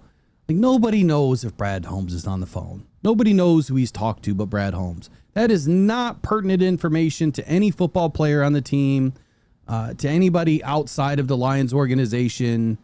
I mean, he didn't even really talk about that stuff with his offensive and defensive coordinator. As Brad Holmes told us this spring, all of those conversations stay silent. And the reason why I'm saying that is because someone said that there was a leakage of the Lions draft board this year and that Ben Johnson had it. Well, newsflash, Dan and Brad are the only ones that have ever seen that board. And matter of fact, Dan doesn't even know the board half the time from what we heard or understood until it's like really into draft time. And Dan said that a lot this offseason, that it's Brad that is doing all this stuff, all the conversations with the players. I mean, Dan puts his 2 cents into it, right? They agree on things, but that is Brad's baby. And Brad keeps all that stuff hidden. You know, it's locked away. It's not up for people to see. But that's clickbait. And someone probably made $35 off of you clicking on it. You know, for their 5,000 or 6,000 views or 10,000 views, they maybe made $50. It's not worth it. Sorry, $50 is not worth my integrity. $500,000 is not even worth my integrity. But there's a lot of people out there that'll sell their integrity for a nickel. All right. Brett Lighton says Nate Lynn is playing well enough to keep Brad from wanting to pay a vet. Great point, dude. Great point. I think so too, man. I think so too.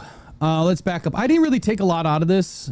I think the biggest thing is having all these new guys in practice and the potential slowdown with the new guys having to just kind of dial it back, play some vanilla ball. That's not what Dan wants, right? He does not want that. So it's going to be really hard for these guys to get meaningful snaps. They're going to have to get up to speed. It's going to take some time. They'll probably get installed into the game this week. I doubt they're going to get significant snaps, you know, with the dual practices, the joint practices, because that needs to be with the guys that know the scheme. That needs to be with the guys that are up to speed. That's the biggest thing that I took out of this, outside of the idiot that asked the question and put Dan in a very awkward position about, you know, kind of what happened in the ending of that game. You could tell that Dan was very uncomfortable with that. See, I would never want to put my team in that situation. I'll put any other team in that situation, right? If I'm interviewing them, but I wouldn't want to put my team in that situation. Not the team that I care about. I don't know who asked the question. I didn't recognize the voice.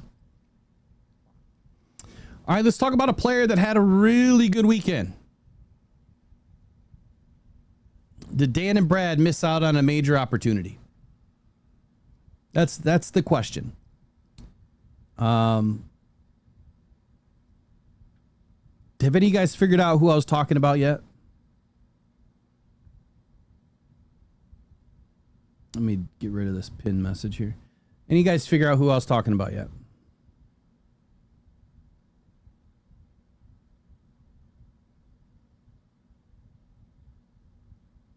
What player had a really good weekend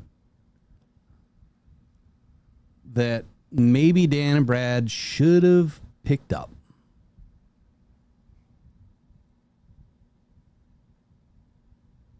Yeah, some of you are seeing it already. Shedeur Sanders. My goodness. The Detroit Lions possibly missed. Oh my God. Hold on. Let me start this over.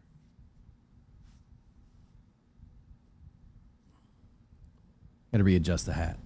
Super impressed with what Shedeur Sanders did this weekend. The Detroit Lions may have missed on a major opportunity, a costly oversight potentially in the 2025 NFL draft. Should the Detroit Lions have built, we have built a reputation for being a savvy drafter, right? Brad Holmes built a reputation for picking the right players, the right reputation for bringing in the guys that fit the culture, the identity. You get it, right? You understand all that. The Lions have built that reputation since day one. But their decision to pass on a quarterback named Shedeur Sanders in this draft may go down as a rare misstep for Brad Holmes, one that could haunt them for years. And I say that because where you would have picked him up, anywhere past the second round, huge value. Now, I would not have wanted to have sacrificed players like Tyleik Williams or, Isaac Tesla or Tate Rattlage.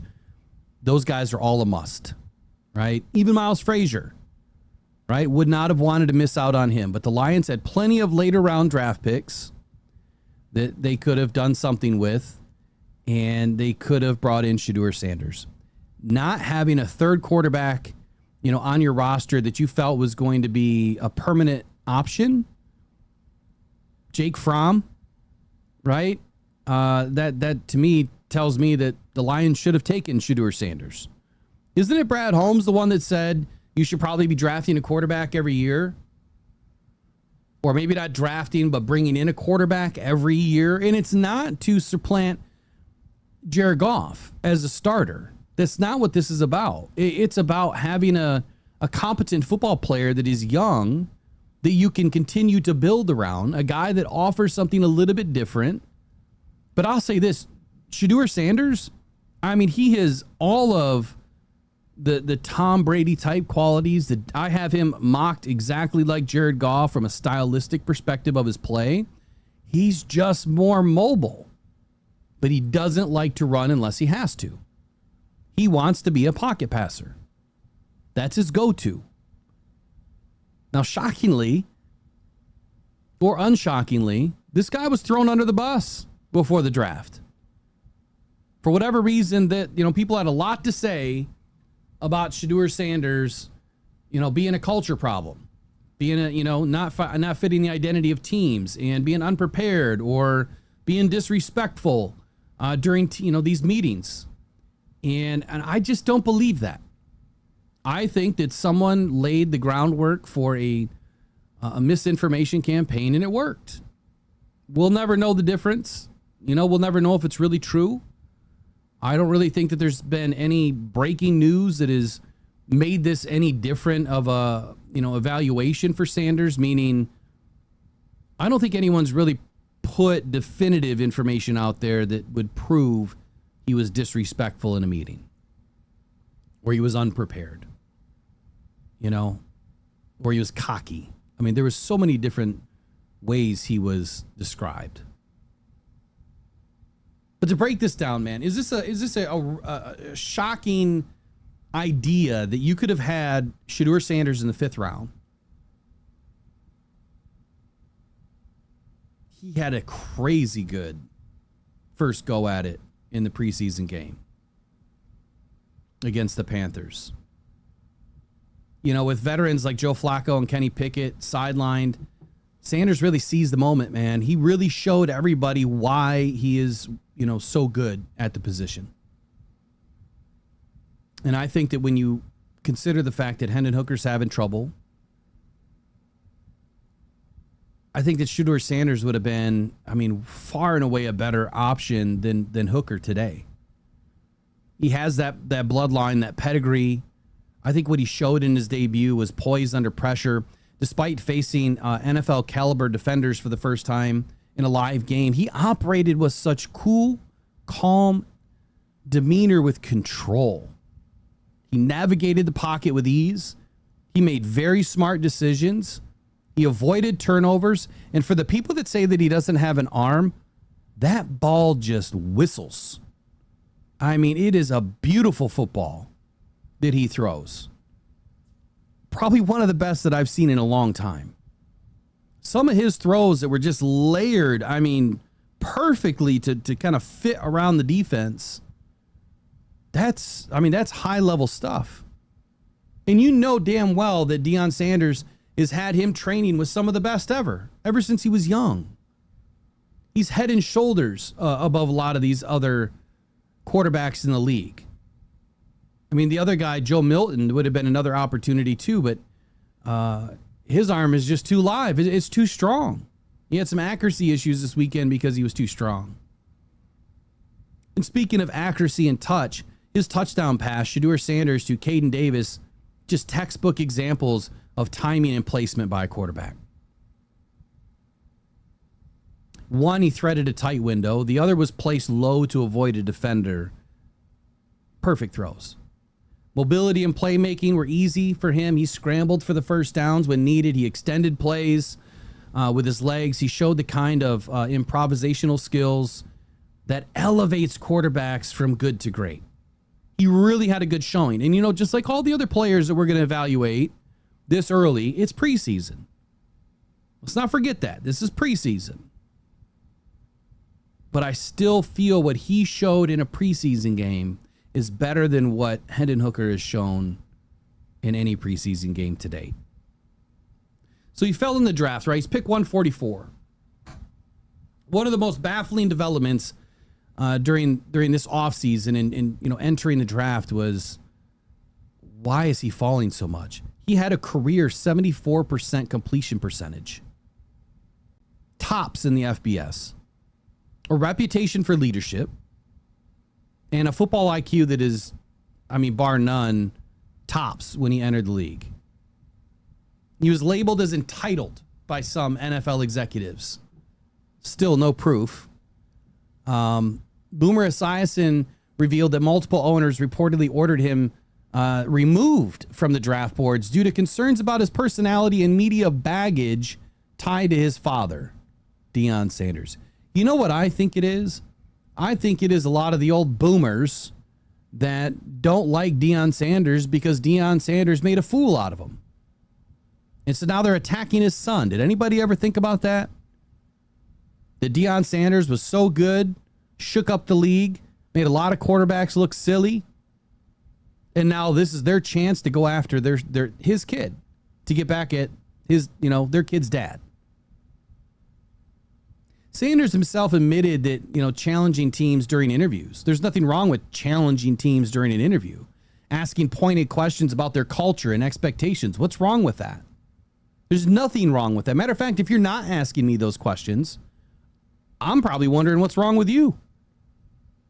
If you don't want to know, then you don't care about it, right? Some franchises saw that as maturity and self-awareness, and then others viewed it as arrogance. How could you view that as arrogance? The most important thing is culture and leadership. Sanders himself, again, I think that he has proven that a lot of teams made a giant mistake. This kid could be one of the better quarterbacks in the league, We don't know if he's going to get a shot to start. We have no idea. No idea what's going to happen week 1. But if he continues to play the way that he is, the possibility is there. I can't imagine, that you would want to put, definitely not Kenny Pickett, but Joe Flacco, either one of them, over a guy like Shedeur Sanders and what he just displayed.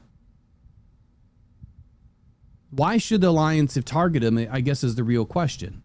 Why should they regret the decision for not taking him?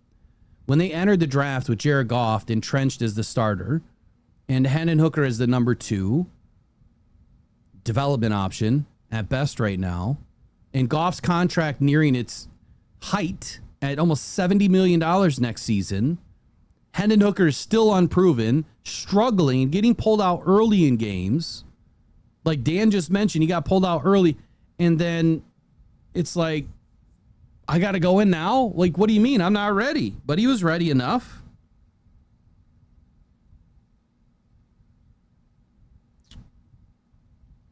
Kyle Allen, he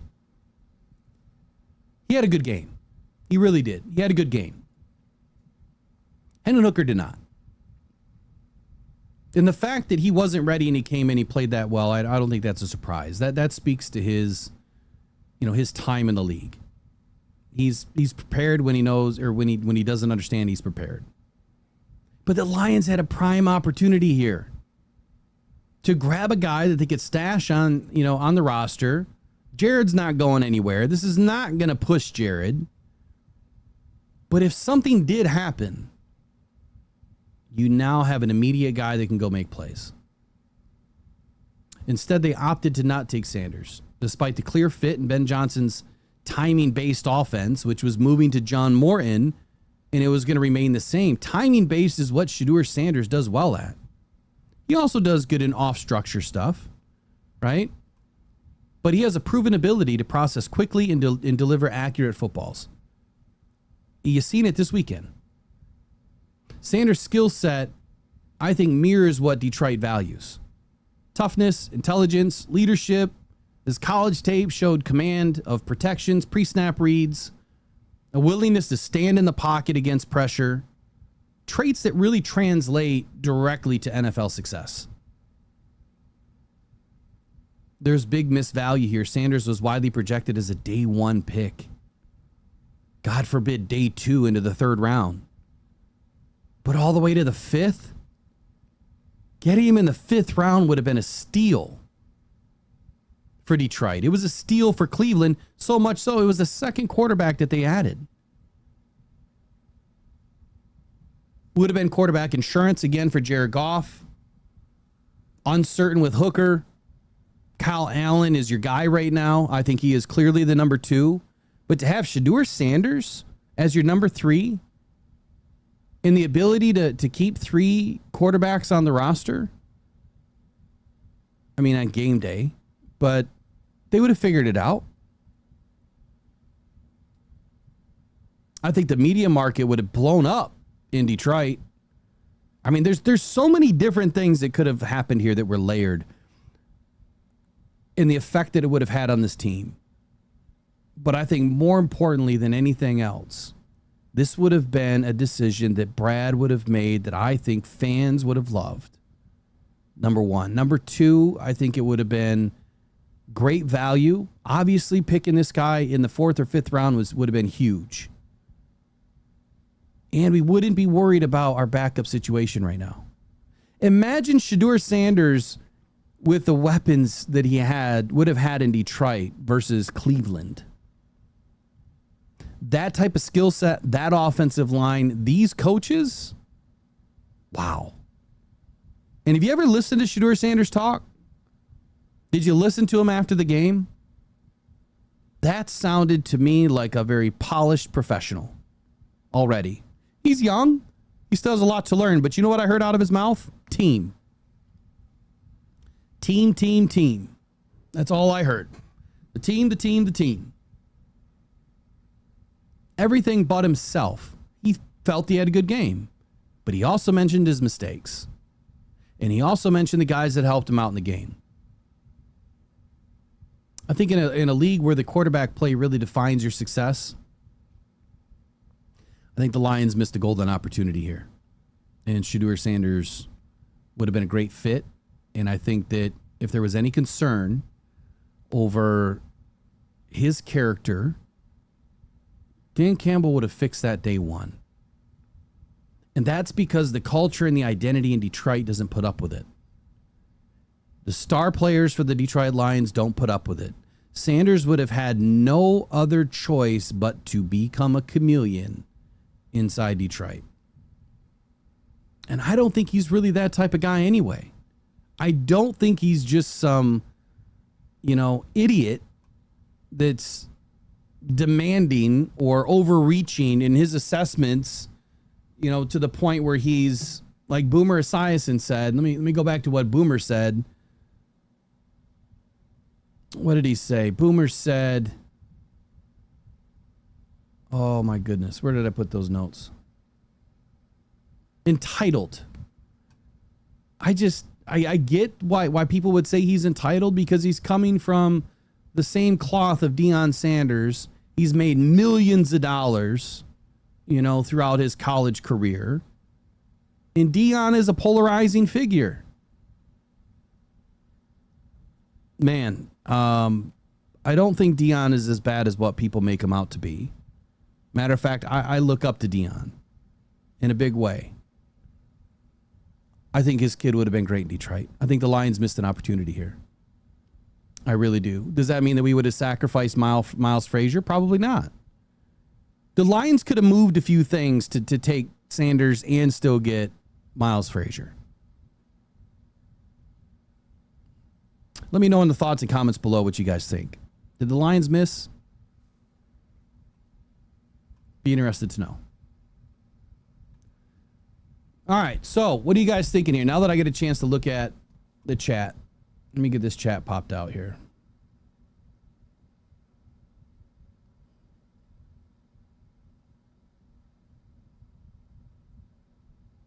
Yeah, it's funny. Brett remembers what Deion Sanders said back in the day. Because, nobody wanted to play for Detroit back then. Look, I get it. But that was Deion, man. You're talking 30 some odd years ago, right? Or 20 some odd years ago, whatever it was. I don't think the Lions organization is going to hold on to that.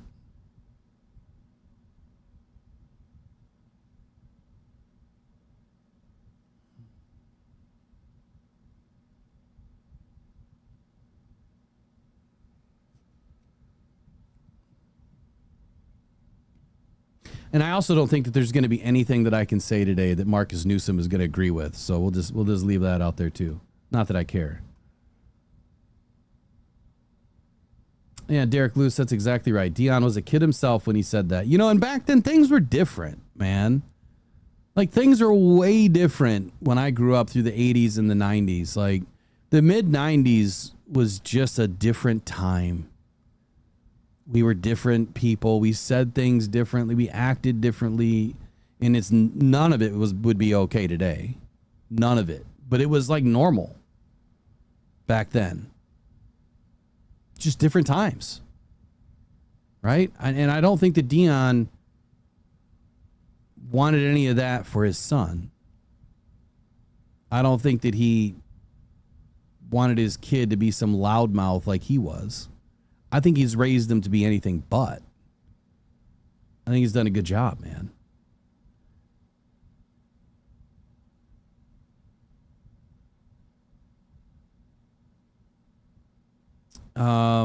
So Brent Lighton, you bring up that good point too of would Shedeur have cost all the rest of our picks? No Miles, no Ahmed, no Lovett. See, that's the argument. And that's a good argument. Let's bring that up. Let's bring up the Lions draft history here.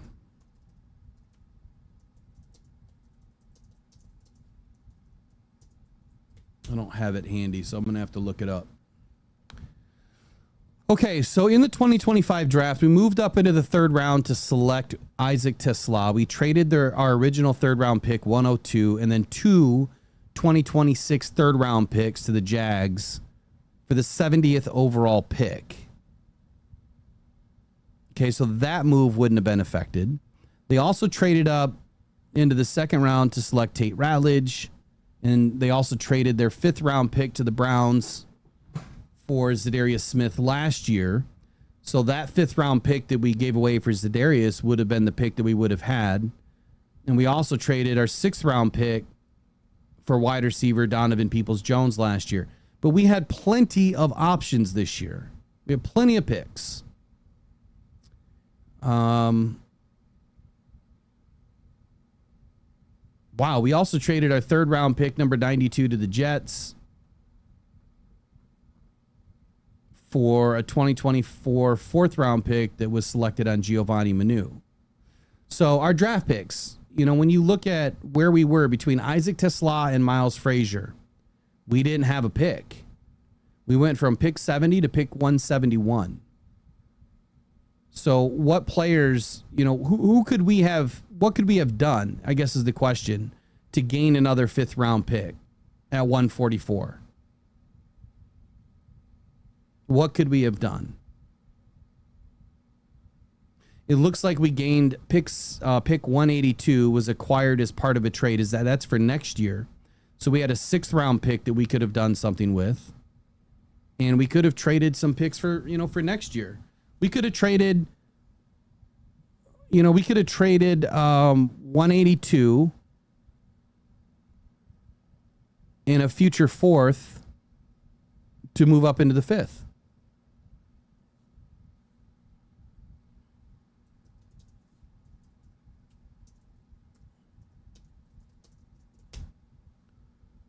When we look at our future draft picks for 2026, we have a 1st, a 2nd, a 4th, a 5th, a 6th, a 7th, and a 7th.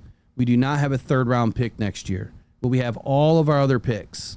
So we have a full boat plus an extra 7th and no 3rd. So we could have traded a future 4th or a future 5th plus an extra pick to get a 5th round pick at 144 to take him. It's quite possible the Browns would have been willing to trade their pick because they already had a quarterback, right? And I get it. Every action has a reaction. But for us not to lose anybody, we would have had to have traded a future draft pick.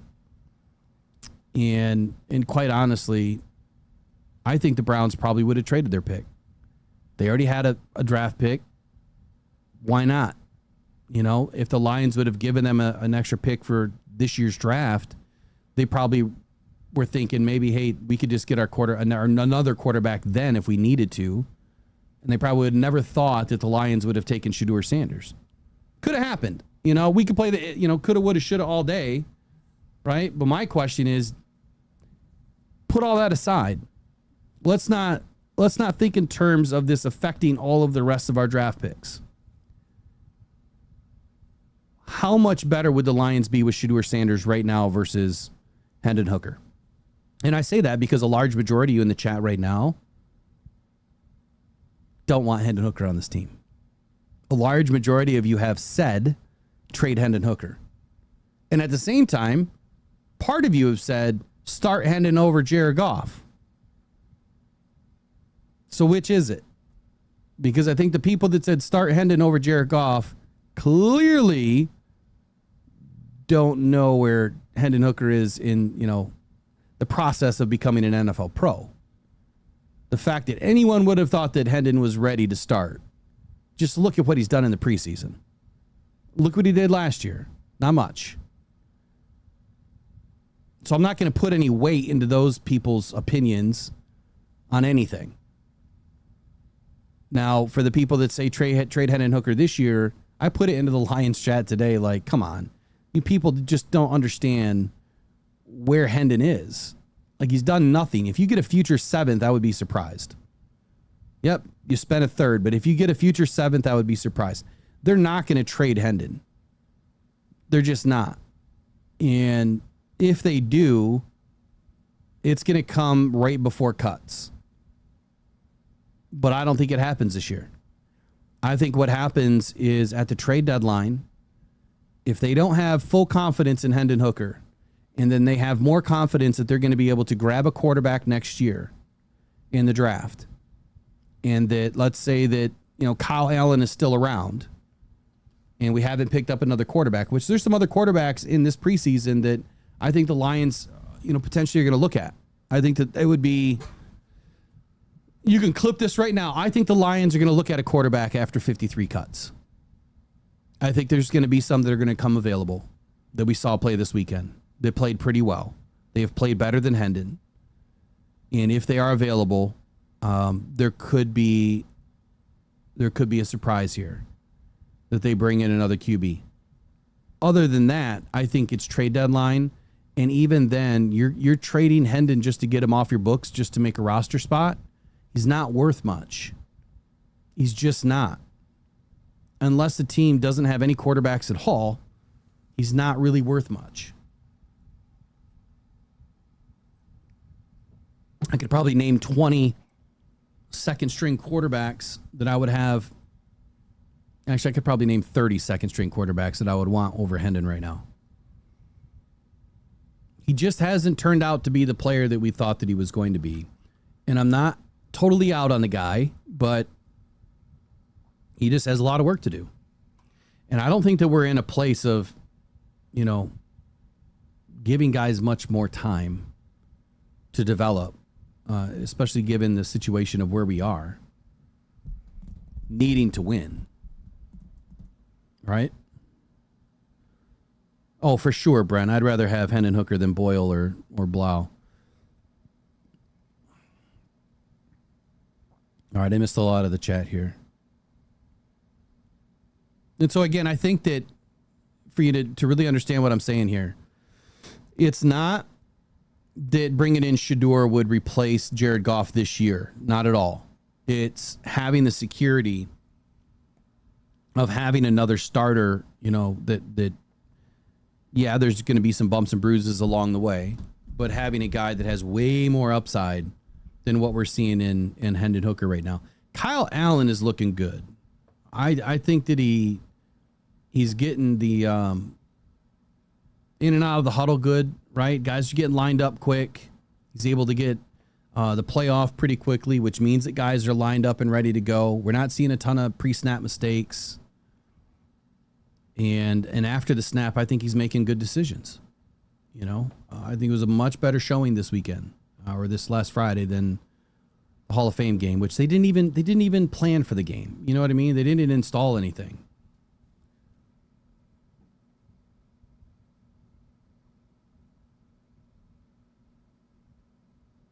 Who are you talking about, David Napier? You talking about Hendon?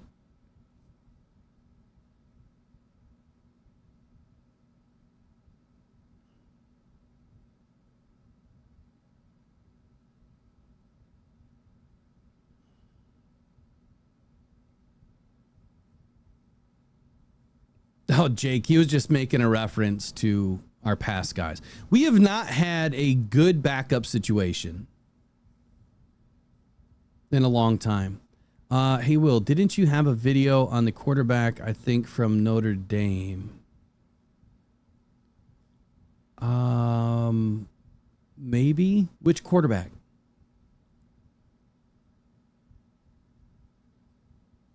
Which quarterback? I had the running back.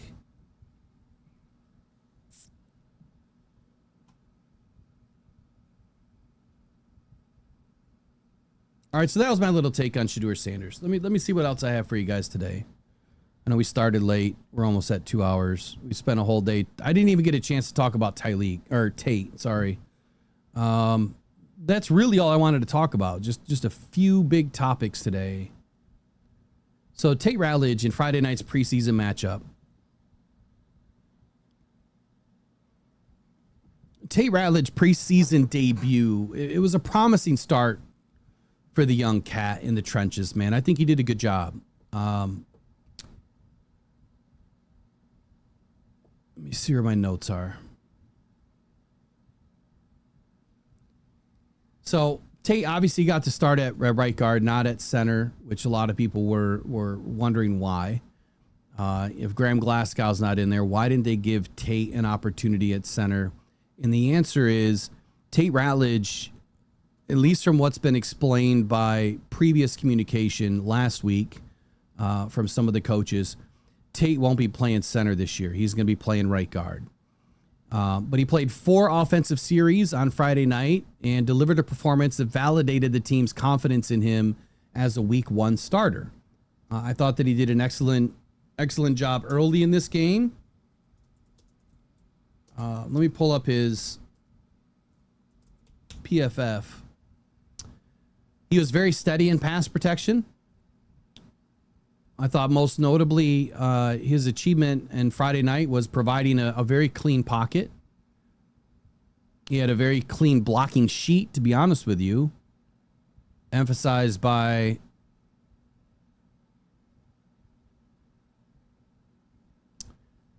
let's see, 24 total snaps, 15 in pass block, 9 in a run block situation. His pass block grade was a 63.4. His run block grade was a 63.8. So it's not, I mean, it's not crazy good yet, right? We're expecting those numbers to be up into the high 70s this year for a rookie, you know, taken where he was taken. I mean, you won't see a lot of rookies even into the high 60s in their first year. But I do believe that he had a pretty good performance overall. His pressures, he only allowed 1 hurry. That's it. 1 hurry during this game. No quarterback hits, no sacks, 1 hurry. It's pretty solid for a rookie in his first game, his first real live game. Just like Tyleik, man. No stats to think of, right? I think that it's equally as important to make sure that you just play your position well, which is exactly what he did. Allowing just 1 pressure in 24 snaps is pretty solid. No sacks. He showed a very strong anchor, good hand placement against the interior rushers for Atlanta. On 1 rep, he absolutely absorbed a bull rush from Fox and held his ground. Kept the pocket clean. And that was for Hendon Hooker. No blown assignments, no penalties, 1 pressure allowed, strong anchor versus the bull rush. Those are my 4 bullet points on Tate Rattlage. Very reliable. I mean, he is reliable, and he's showing reliability, and it's exactly what the Detroit Lions are looking for, and exactly what they need after the retirement of Frank Ragnow. Now, different position, but he's expected to come in and have a big impact on this team. You know, now that the Lions are kind of reshuffling what they're doing with this interior line, they're going to put Graham Glasgow back in as a full-time starter at center. And Rattlage's ability and availability to handle the NFL level power and speed was a very key box that was checked in his debut. And we still have the ability to possibly see him at center if something does happen with Glasgow. He was also dominant in the run game. His best play of the game came on a final snap in the first quarter when he pancaked Morgan Fox. It opened a wide lane for Craig Reynolds. The block was textbook, low pad level, drive through the hips, and finish to the ground. It was the kind of physicality that defined Rattlage's college tape, and now it's translating to the pro level. My 3 key bullet points for the run game: pancake block to spring a 10-yard run, consistent knockback in zone runs, and good leverage and finish all throughout the process of the play. Our run game did sputter at times, but Rattlage was one of the very few linemen who consistently created movement at the point of attack. Again, conversely, Tyleik Williams didn't create a ton of movement at the point of attack, but he held his own. So if he was going up against Tate Rattlage, like if it was Tate versus Tyleik, and you looked at both of their games from the same lens, it's hard to say that they both didn't have a good game then. You know what I mean? I think that in that case, you would say that Tate won, without a doubt. Very good poise and communication. I think the Rattlage showed maturity in his pre-snap communication. He worked very, very well in this game. I forget who was at center to start the game. Does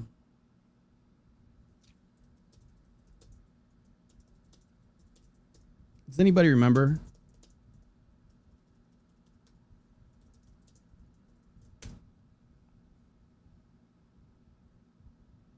Was it Glasgow?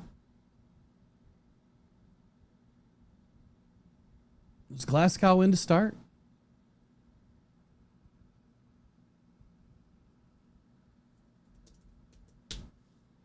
There was some, I'm trying to wrap my head around this because there was some really good communication in the very beginning. Let me just go back to the game. I'm going to do it live here. Make sure this is turned off. Let me go to the Lions' first drive, which wasn't great. There's a fumble on the play. Let me go to the second drive. I think that's where it was anyway.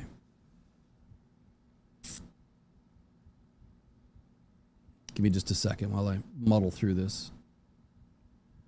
All right, so first drive for the Lions.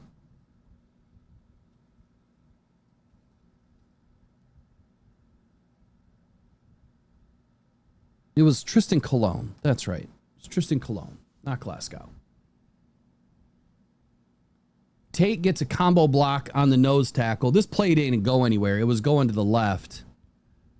But, man, the way that you see him jump out of his stance and make really good contact in this combo block with the nose tackle. Now, someone landed on their ass there. Who was that? Let me go back.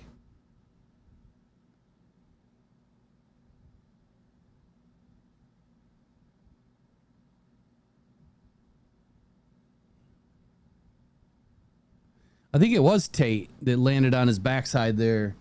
It was way, way into the play. I mean, he just got kind of caught up.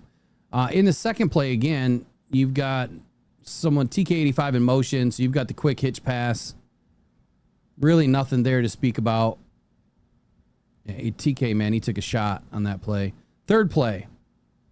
He's in that up position. He gets a good bull rush.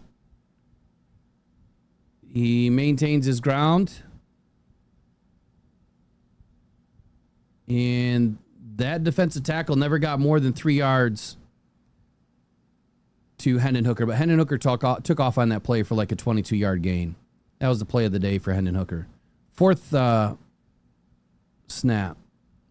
Gets a combo block on the defensive tackle. Defensive tackle goes nowhere.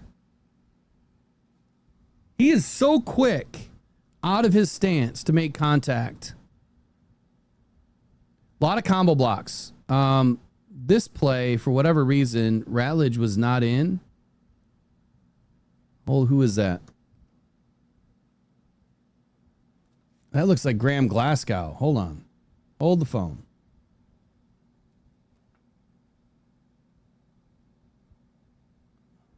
No, that is Rattlage. That 9 looks like a 0. So on this play, let me rewind it here. This is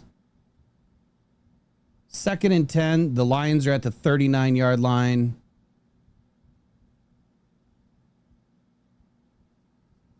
Second and 10. Lions are at the 39-yard line. It's a shotgun. Hendon Hooker incomplete pass to Craig Reynolds.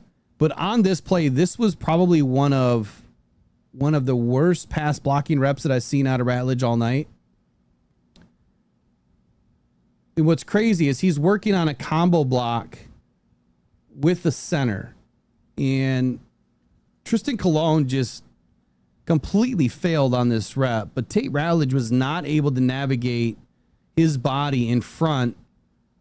He kind of gets off to the side. Tristan Colon misses the combo block because there's another defensive tackle pulling a stunt and coming around to the other side, but he never does. He backs off. He's going to come around, but then he sinks back in, and Tate never secured the rep. And so they got into Hendon Hooker's face. This is the one rep where he allowed a hurry.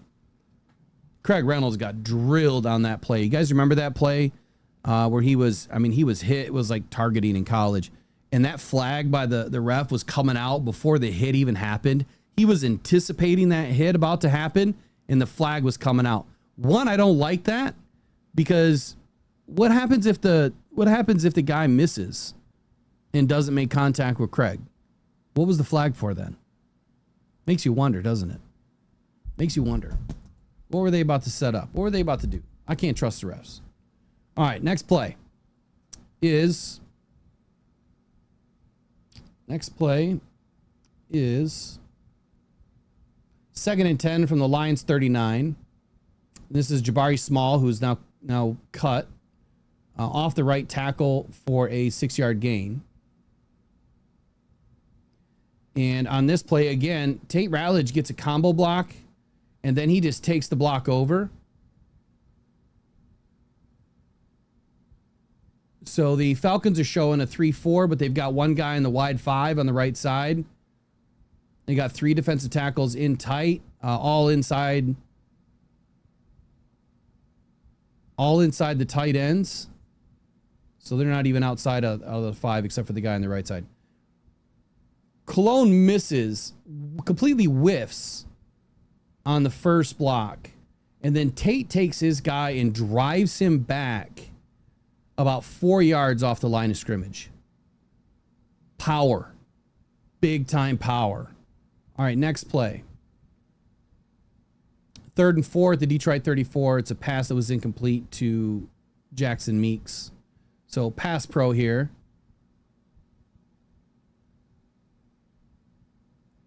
This was not a good rep for Tate. He left his feet. So when he made contact initially with the defensive tackle, he got lifted up and he got drove back about 2 feet. And then he engaged and he got lifted up again. Let me rewind that.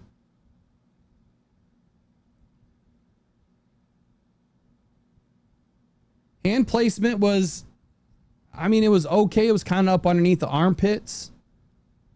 I think it might have been a little bit too wide, but Tate just did not have a good anchor on this play. That was probably the second worst play I've seen from him all night. And that's all I'll highlight in the live reps here as they go to punt. So Tristan Colon did not look good. He's now injured for a while, so we're not going to have to worry about that. Media reaction. Tim 20-man of the Detroit Lions said that Rattlage got some good work in, praised his ability to knock defenders to the ground. Sports Illustrated's Vito Churko added that Rattlage did not allow a single defender to beat him. And that's debatable. Showed poise throughout his reps. I mean, I would say that he probably was getting beat on a rep, but it didn't turn into a sack, right? It was just one hurry. Dan Campbell, who's also been undecided about playing Rattlage before the game, was very pleased with the way that Tate Rattlage played. And you heard that today. He said solid. Solid work by these guys. Again, to recap here, 24 snaps played, 1 pressure. Good pancake block on Morgan Fox. Good debut for Tate Rattlage. So that's your highlights for the day, for the morning. Appreciate you guys sticking around with me. I know it's a little bit of a weird show this morning. If we want to go a little bit further, we can go into the NFC North, which I'll just try to run right through this. I seen someone asking about the Jets in there. I'll just try to run through quickly on the NFC North report because there's a lot of information I put in here. Ton. Like 8 pages. That's a ton. Chicago Bears. Tie ball game with the Dolphins. Ben Johnson's first debut, man. How do you guys think he looked? They battled Miami, and now the Lions have Miami for joint practices. I'm going to end the poll here. Tyleik Williams got a B.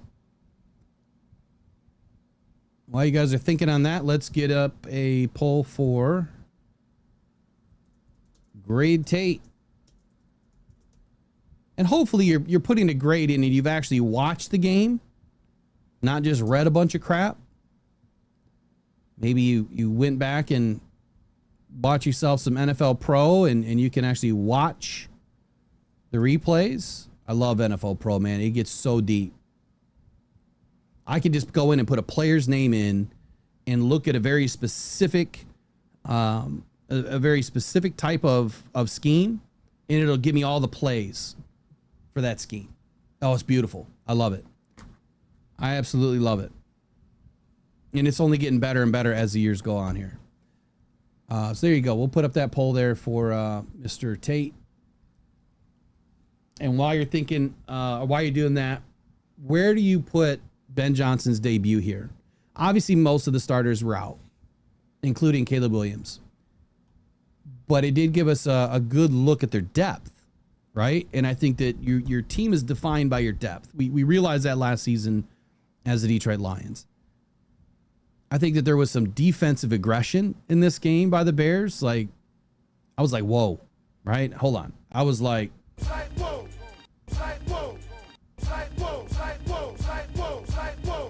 I have a feeling that that soundbite's going to get its use this year, and more so for the Lions. How about Austin Booker, a guy that I'm not high on, a guy that I'm still not very high on? He had a great game.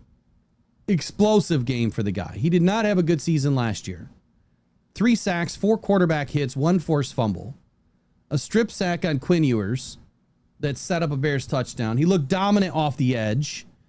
He may earn some rotational snaps behind Montez Sweat now. Right? He looked great. Second and third team. Okay? What can you do against the starters? Because that's the test, right? One guy that I really loved in this game. Really loved in this game.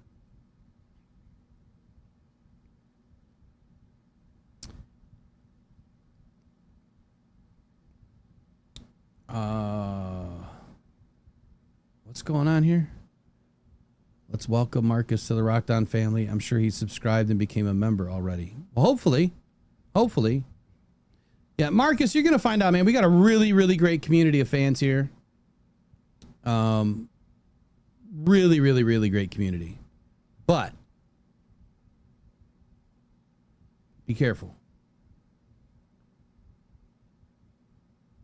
Be careful. That's all I'll say. We're a big family here. We're one of the few communities that can actually call each other family here. All right. Noah Sewell, man. Really love this kid. He is somebody that a lot of Lions fans last year, I think it was last year he came out in the draft, that wanted him to be picked up by the Lions. I mean, what's better than one Sewell but to have 2?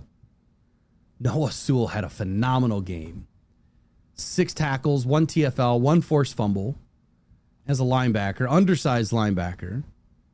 He had a goal line stop on a 4th and 1 against the Dolphins starters. He showed downhill explosiveness and physicality. Great work, dude. Like, great work.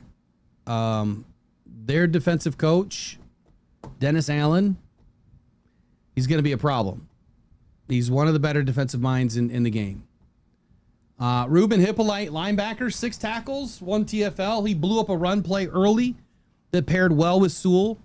It was depth at linebacker that really looked promising for the Bears. And then there's Dominique Robinson, Zach Pickens, Alex Cook. Each recorded a sack, contributing to Chicago's 6 total sacks on the day. Case Keenum was probably their best offensive standout as far as quarterbacks were concerned. 8 of 10 passing, 80 yards, 2 TDs, very efficient, poised. He led 2 scoring drives, connected with Hankins, and Jade Walker for touchdowns. Tyson Bagent, or Badgent, however you want to pronounce his last name. 13 of 19, 130 on the day, 1 TD, 1 interception. He flashed with a 4th down TD to Maurice Alexander, former Detroit Lion. Missed a wide open throw to Luther Burden, though, for a potential score. I'll tell you right now, both of their backups are better than what we have in Detroit. Kyle Allen is probably right in the same boat, if you will, of Tyson Bagent and Case Keenum. But I think that both Tyson Bagent and Case Keenum are kind of better than what we got going on. Like, that's a good room. It's a pretty good room. Kyle Manangai, running back, 6 carries, 30 yards, 5 per carry. He showed violent running style, contact balance, needs improvement in pass pro, though. Maurice Alexander, again, former Detroit Lions wide receiver, had 4 receptions, including a toe tapper in the back of the end zone. Beautiful throw. Displayed really good body control, clutch hands. Cairo Santos, their kicker, drilled a 57-yarder to end the first half. Would have been a career long in the regular season, which, by the way, I don't know who kicked that 70-yarder this weekend, but that would have been a new NFL record. On the coaching side, though, Ben Johnson's debut. Offense showed flashes. Despite a lot of pre-snap penalties and backup personnel in the game, the defense looked violent, disciplined under Dennis Allen.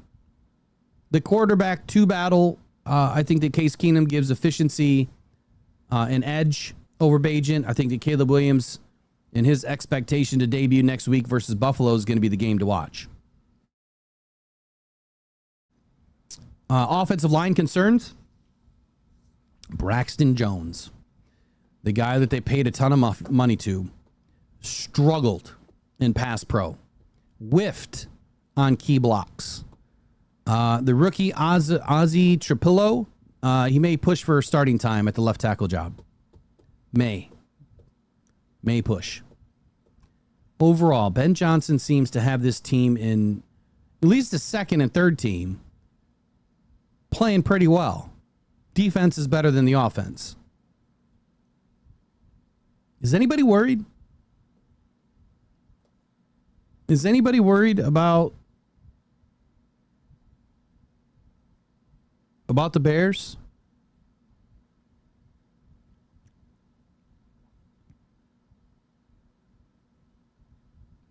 Yeah, and just to touch on one other thing. So we love to have really good debates on this channel, right? Especially in the chat. So do your best to try to get along with everybody. But just remember, everyone has their own opinions, just like me. I love the spiciness, just as long as we're staying in line, right? Chicago's preseason opener didn't deliver a win, but it showcased promising depth. I think their defensive tenacity was on display. I think a few rookies who could carve out real roles was on display. Their next joint practice and game against the Bills is where Caleb Williams, era may officially begin this season. I hope that Caleb Williams gets absolutely buried this week by the media, by the Bills, by himself. All right, Packers preseason.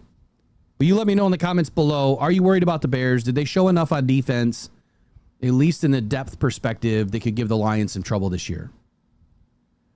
Packers preseason week 1 recap. 30-10 loss against the Jets. Go Aaron Glenn. You notice how I root for Aaron Glenn, but not Ben Johnson? That's intentional. The Packers open up their preseason at Lambeau Field. Obviously, it was a disappointing loss, 30-10 against the Jets. The loss to the Jets was, look, Jordan Love and several of the starters had limited action, if any, right? Limited, if any.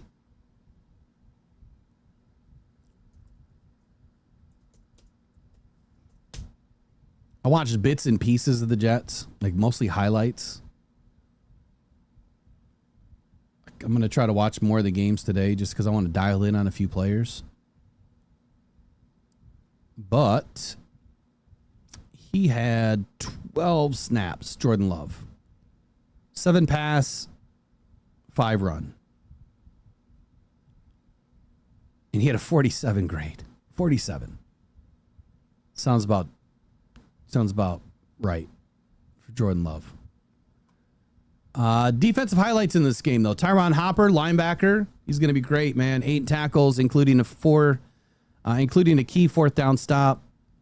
He wore the green dot helmet and showed very strong communication and blitz timing. His emerging role as a rotational piece behind Isaiah Simmons is definitely going to happen, but he's going to push.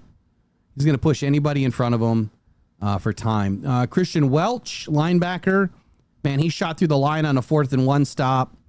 He played with urgency and physicality. Brendan Cox on the edge recorded a 5-yard sack on Jets quarterback Brady Cook. I think that's who it was. Brady Cook.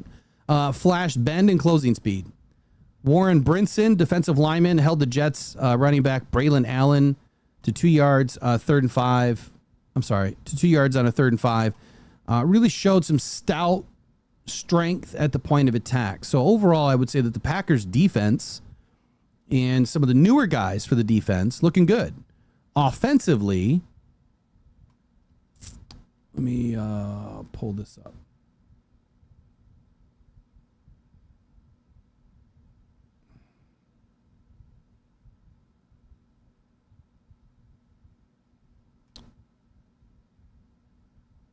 Whoops.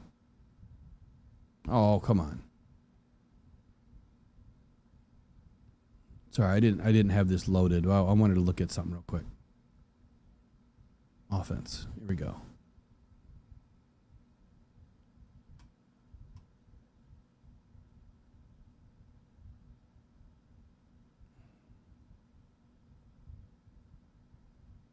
All right.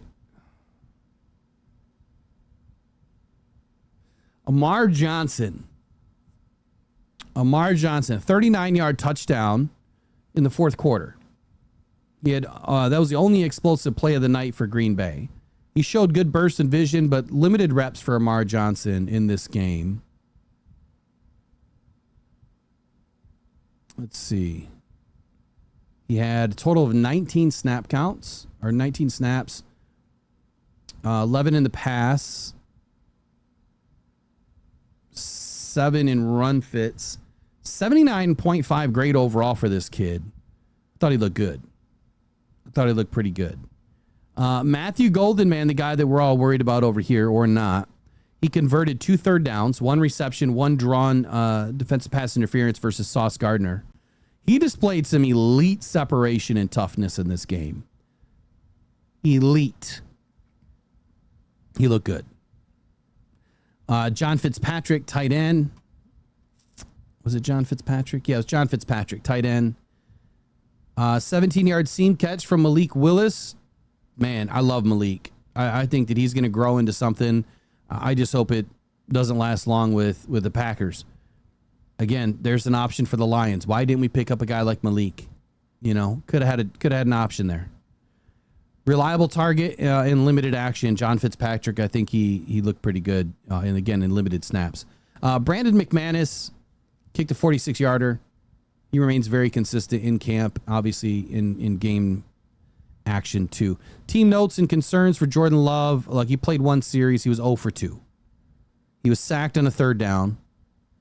He looked out of sync with Dobbs. You know, there was someone emailed me this weekend, and I apologize, I don't remember your name right now, but I will highlight that tomorrow. He sent me a lot of research on Jared Goff, and it was more so about sacks in the league and comparing their sacks to their ability to become good football players. So Jordan Love had like the least amount of sacks, right? Like 14. And he's already taken a sack in preseason. So I'm going to try to make an argument for or against. I'll probably do it tomorrow. Or maybe I'll do it in a video tonight if I get some time. Jordan just looks like Jordan. Doesn't look good. Malik Willis looked better. He combined for 10 of 22, 84 yards. He had 1 fumble, though. Returned for a TD. A little erratic at times, but I think he looked good. Offensive line depth, he had 5 holding penalties, including 3 on Jacob Monk. The sack fumble TD allowed by Sean Ryan at center, and the depth behind Elgden Jenkins looks shaky at best. The receiver targets, man, the receiver struggled. McCole Hardman muffed the punt, dropped the pass. Malik Heath had 1 catch on 4 targets with a drop. The wide receivers combined just for 45 yards in this game. My overall take, look, the preseason game for the Green Bay Packers marred by penalties, turnovers, and poor execution.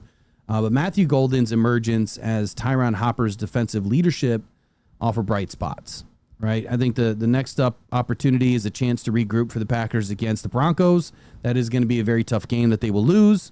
They're going to be looking for more, cleaner play, right? Better reps for Jordan Love, possibly.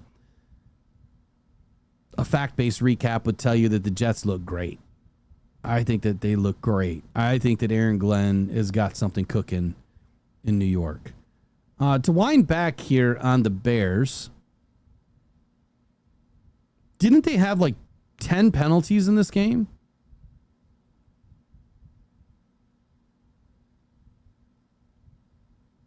I thought I put a note in that they had like 10 penalties.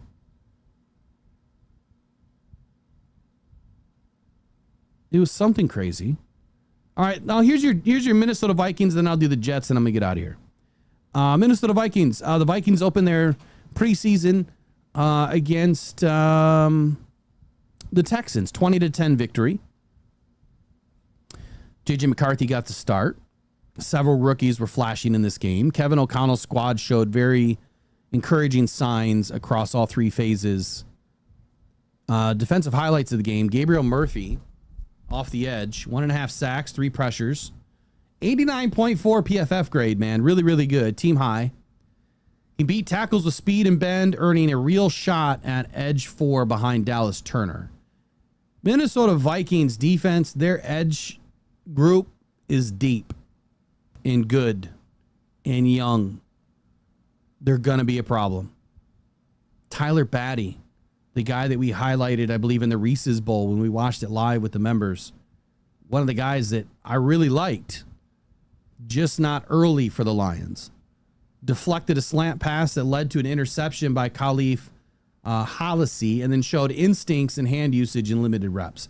Bo Richter, linebacker, had 3 pressures, consistent pocket disruption, vacated zone on 1 TD, but otherwise solid. So he was not present in the zone that allowed a TD for the Texans. Now, Khalif Halisi is a safety. He had 2 interceptions in this game, man, including one off of a tip pass. His ball hawking traits and range, out of control. Really good. Offensive standouts, Max Brosmer, quarterback. Let me pull the Vikings up.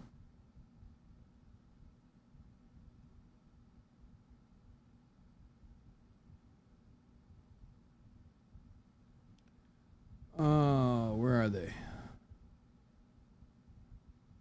Max Brosmer, 19 snaps on the night, 19 in the pass, 4 against the run, and 7 against the run. Sorry. 12 pass, 7 run. Max Brosmer, 5 of 8 passing. Looks sharp, 47 yards, a TD. Very calm under pressure. Tight window throws, 4th down strike to Miles Price. Xavier Scott, new running back, had 7 carries for 50 yards. I mean, that was really good. He spearheaded a 94-yard TD drive, showcasing some burst and some vision. May push Ty Chandler off the roster. Jordan Mason, 4 carries, 20 yards, 5 per, reliable short yardage option. And then Jeshuan Jones and Lucky Jackson, wide receivers, each had clutch catches over the middle. Jones ran a crisp comeback route for 20 yards.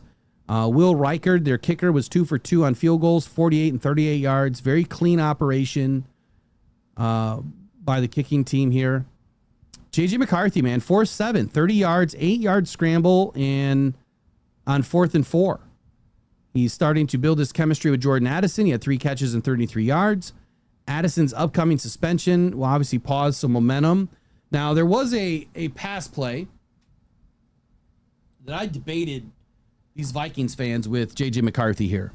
So Jordan Addison was, I mean, the DB was step for step with Jordan Addison. If you had Addison in the front, yeah, the DB was shaded right over top of him. I mean, right on his hip, right? He was in phase, is I guess what you would call it. J.J. McCarthy, where he threw the ball, some would argue he threw the ball only where Addison could catch it. Addison, he stopped, dove to his left, caught the ball. Nice catch. And I'm going to argue it this way. Addison had inside leverage on that DB. It wasn't J.J. McCarthy's throw that helped Addison catch the football. It was Addison's position on the DB.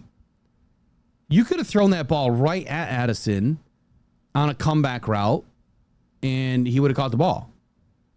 But instead, he threw it low and away, and Addison had to dive for it. Now, I've seen teams practice that kind of a play where, you know, it's a stop and a plant and a dive, and you're expecting the ball to be, 4 or 5 yards, whatever it is, to your outside shoulder. I don't think that was the case. I think it was a bad throw. I think that JJ threw it in a position, obviously, where nobody could get it, and if anybody got it, it was going to be Addison. But if Addison didn't have inside leverage, then I think you could challenge that maybe the throw was what was needed. But I think the inside leverage is what won that rep. Again, I would have thrown a comeback route. The depth battle at quarterback, Brett Ripien and Brosmer. Ripien was 1 of 4, 6 yards, 2 sacks. Didn't look good at all. Brosmer's poise and accuracy may earn him the QB3 spot if the Packers keep 3. Ty Chandler struggled, 5 carries, 5 yards. I think that he's going to lose more reps. Silas Bolden dropped a key pass and muffed a punt. Look, The Vikings preseason debut was a win on the scoreboard and an evaluation. I think McCarthy's return, Brosmer's emergence, and the defensive playmaking give Minnesota a strong foundation heading into week 2 against the Raiders. Now the Jets. Aaron Glenn's head coaching debut. The Jets delivered a very dominant performance, 30-10 against the Packers. All 3 phases were on point. I did not expect anything less from Aaron Glenn. Justin Fields leading a very sharp opening drive. The defense created some havoc throughout the entire night. The biggest issues were penalties. So I'm sorry, it wasn't the Bears that had the penalties. It was the Jets. 12 penalties, 10 accepted, 91 yards, and they still won the game. Defensive highlights in this game. Leonard Taylor III, defensive tackle, had a strip sack of Malik Willis, led to a touchdown. He was consistently disrupting the interior pocket. Jay Tufele, defensive tackle. He recovered a fumble in the end zone for a score. He also added 1.5 sacks, 2 QB hits, and a TFL. Defensive MVP of the night. Jamin Davis, linebacker, sack on Malik Willis early in quarter 2. He also played very fast and physical in limited reps. Jamarcus Weston, safety, recovered him off punt at the Packers' 9-yard line, set up a chip shot field goal. And then Quantez Stiggers, the one corner that I wanted above all else in this draft, late. You guys remember Quantez Stiggers. Clearly, Aaron Glenn knew who Quantez Stiggers was. We were doing videos on the guy. He pinned the Packers deep with a special teams tackle. Showed very sticky coverage and physicality. That is a big miss for me with Brad Holmes on Quantez. I think that guy is going to be something great in this league. He may not be a top 10 or a top 15 or even a top 20. But I think he's going to be, a third or a second DB on a roster, probably a third, that is going to give you phenomenal coverage ability in special teams. And I do believe that he's going to have the ability to start somewhere eventually. But looking at our DB situation right now with all the injuries and some of the things that we have going on, Quantez would have been a nice piece right now. Offensive standouts, Justin Fields, man, 3 of 4, 42 yards, 13-yard rushing TD on the opening drive. He looked very poised and decisive in limited action. Best I've seen of Justin Fields yet. Adrian Martinez, 11 of 16, 152 in a TD. He connected with Stone Smart on a 24-yard screen TD. He managed the offense very efficiently. I think he will end up being the number 2. Brady Cook, 6 of 8, 62 yards, moved the chains with short throws and good timing. Donovan Edwards, running back, 42 yards and 9 carries, so 4.7 per. Had a 73-yard TD called back due to a holding call, which Aaron Glenn was livid when that happened. Stone Smart, tight end, 24-yard catch and run TD, showed burst and vision on the screenplay. Aaron Glenn's debut, man. My team notes here, aggressive defensive play calling, not surprised, paid off. Offense looked balanced and efficient. Penalties, though, big problem. Big problem. Offensive line, no sacks allowed. Former Packer Josh Myers started at center. Joe Tippmann shifted to left guard. I really liked Joe Tippmann last year. Again, I think that was a miss, but I think what we got in return was okay, too. Special teams, Harrison Mevis went 3 for 3 on field goals. Coverage units were sharp. The Jets looked fast, physical, prepared. Every part of the game. Fields was brief, but I think he was very effective. And I think it really gave fans a glimpse at what Aaron Glenn has in store.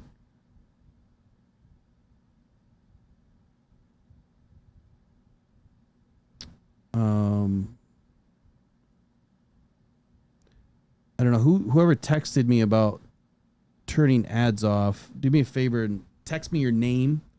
All the mods, when you text me, make sure you text me your name so I can store your number. I didn't see that. I didn't have my phone in front of me. The ads should be dialed all the way back. Looks like we did hit the likes, and I probably should have turned the ads off a long time ago. But we're done now. There's only been, what, 1, 2, like 4 ads the whole time? Looks like. I think.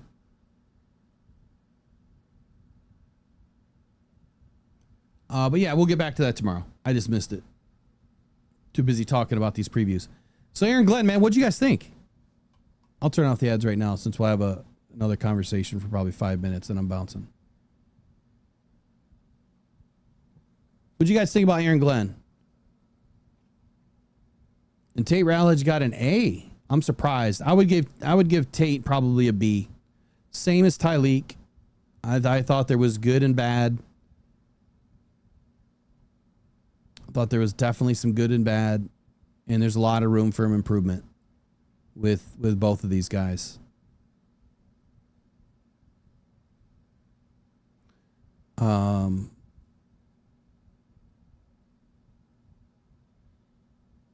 What are we talking about in here?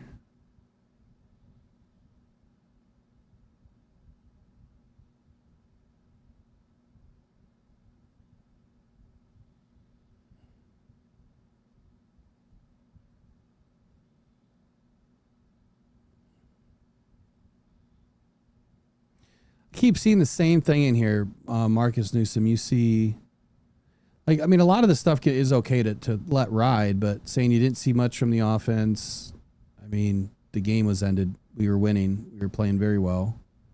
Tyleik had an average game. Obviously, you must follow another creator that only talks about edge rushers, right? You probably wanted edge rushers. Don't be careful of your opinion. Your opinion is more than welcome.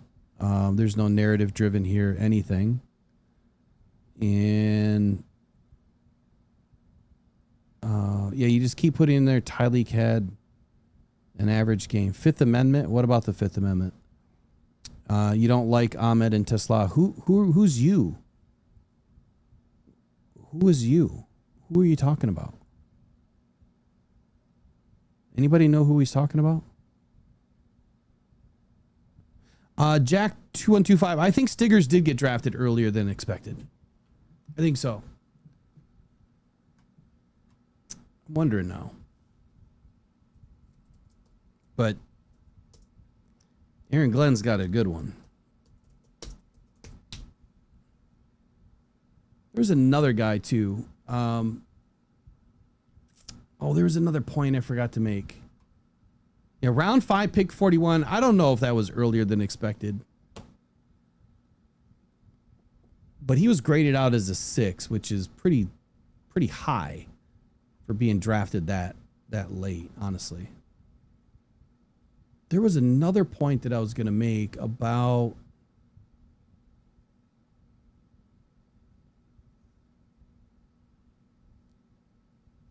Manu.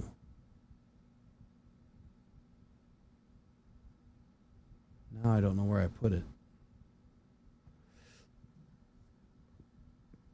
It was the Dolphins game.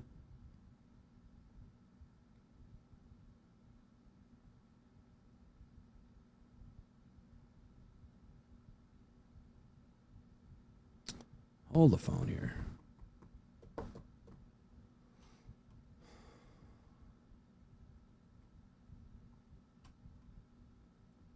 I think I erased it by accident. You know what? I'm gonna pivot real quick before I leave. I want to go back to. It was that first play. So who was the other?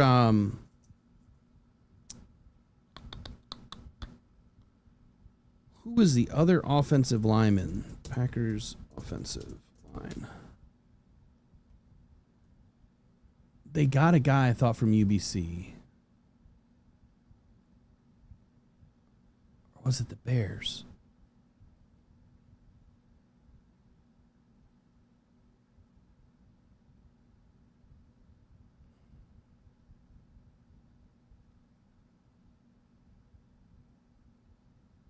One sec. Almost done.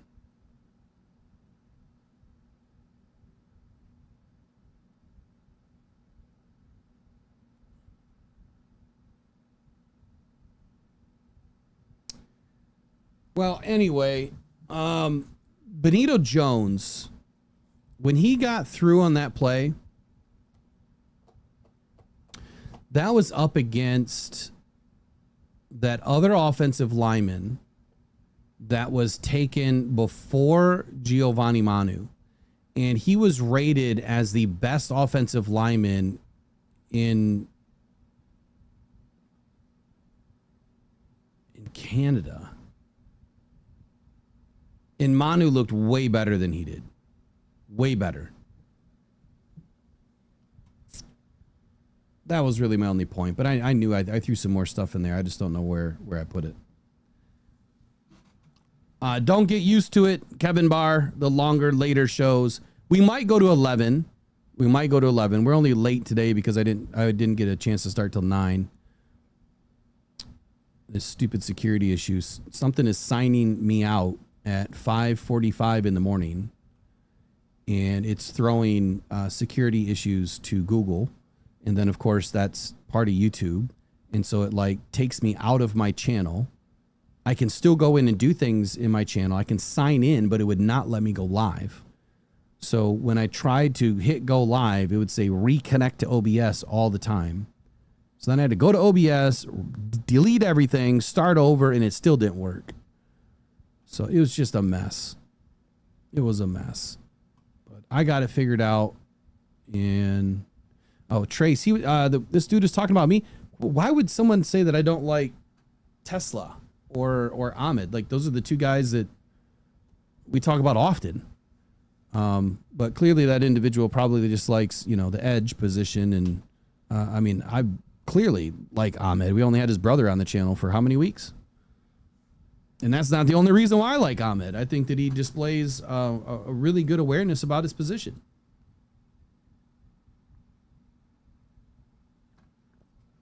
Yes, Orner U of M Dad, I do.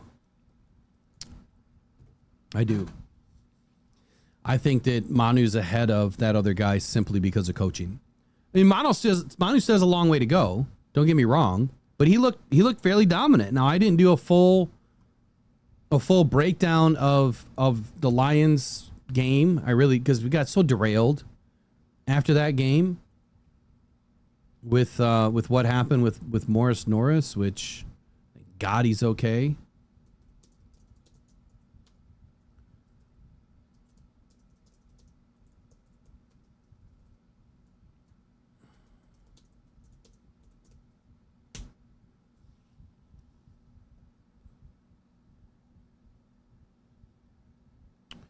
Manu, question, please. His hands always end up outside. Won't that just lead to more holding penalties? Jack, that's a good question. Maybe. I have to see the play. I have to see the play. I have to see the position of the body.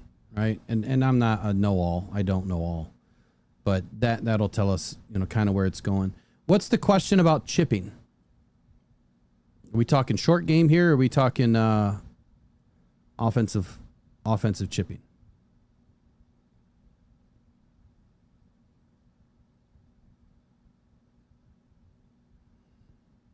Ooh, that's a great question, Maureen. So Maureen says, if the roles were reversed with AG and Benedict, would we still support AG as the head coach of the Bears?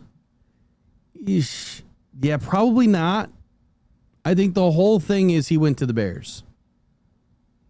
And what we've been learning about Ben over the last couple of weeks, I think he's alienated himself against his own team early. I think he's trying to be what Dan Campbell is, but Dan does it through a different vehicle, man. It's just a different channel of energy. I think that Dan can get his points across. He can deliver a message in so many different ways, and if he does have to get angry about it, so to speak, and kind of drive it in their face a little bit, he still does it from a place of respect, right? And the players respect that. my opinion, because Dan is a former player. Dan's now been doing this for 5 years in a row. And we've been winning football games based on the way he coaches, how he wants things done. And if you're not doing something right, then he's going to get at you a little bit. But the way Ben's doing it, it just seems like chaos. You know, it doesn't seem natural. Aaron Glenn, again, he can be the same fiery individual that Dan is. But I think it comes through a place of respect as a former player, number one. Number two, how many years he's been doing this. And number three, I think that they understand that it's all love at the end of the day. Where Ben is this just little wiry looking dude that he hasn't proven anything yet. He had a couple of good seasons calling some offense. Which, by the way, our offense looked a lot better. I'll do a small breakdown here on the Lions too.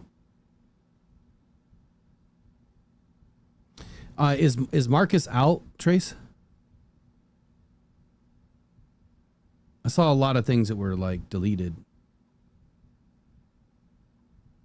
Yeah, and that's what I said, Art, last week. I said that Ben reminded me of Patricia, and then you started seeing all of the other W Sports and others start comparing him to Patricia too. It's hilarious, but I know that people watch this channel and they downvote the channel and shit like that. I don't have time to do that for other people. I know a lot of people use our content here. It is what it is. You know, sometimes it's like, just throw some credit, you know?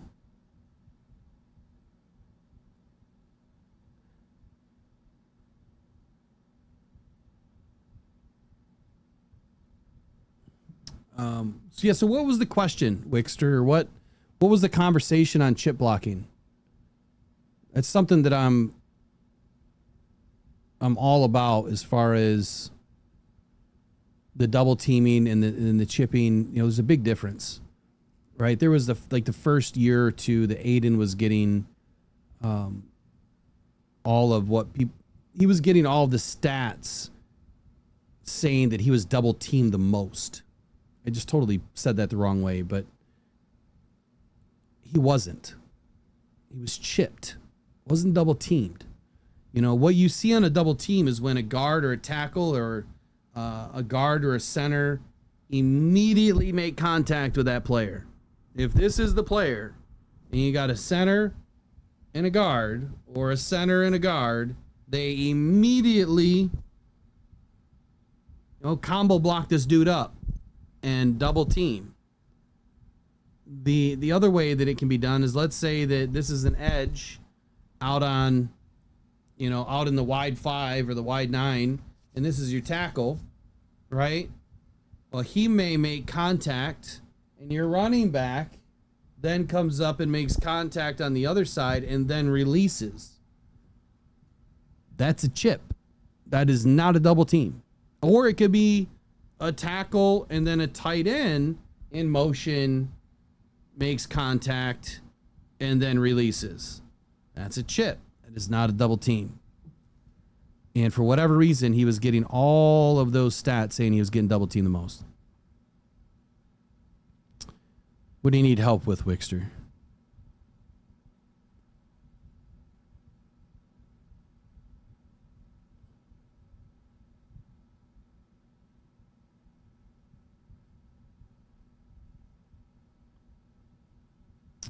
All right. So this weekend, I got two more things. This weekend, there was an individual that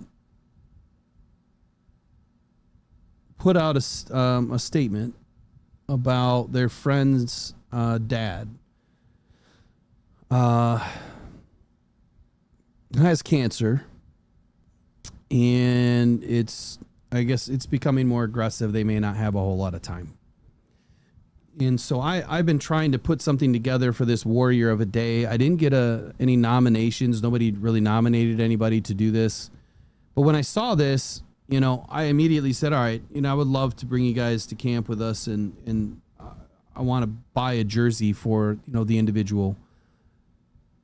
But then I found out they're all the way up in Toronto, Canada. So it's unlikely that they're going to be able to go to camp. But I still want to do the jersey.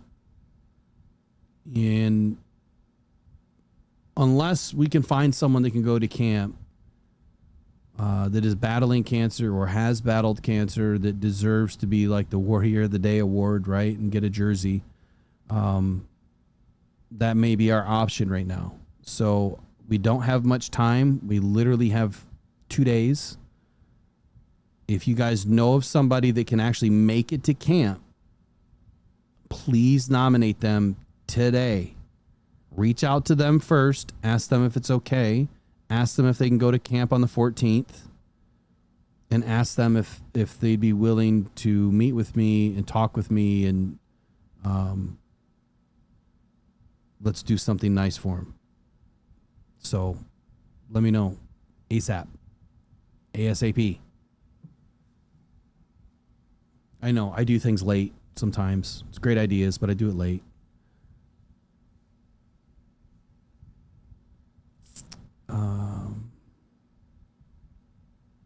The question was, did you see where they were chipping Hassanin? I'd have to dig into the tape. Honestly, I didn't watch Hassanin a ton as much as I wanted to. All right, so here's my rundown for the Lions. And then I'm out, I promise. Then I got to leave. 17-10. Lions were going to win this game. My prediction was 24-17, and I think that's where it was going. I think that there was going to be one more score by either team, and then that was going to be it. There's about 13 and a half minutes left in the game.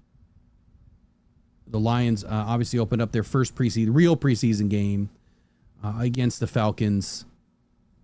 And due to the serious injury and the nature of the injury to Morris Norris, as Dan Campbell said this morning, that he and Raheem Morris decided to take knees and end the game.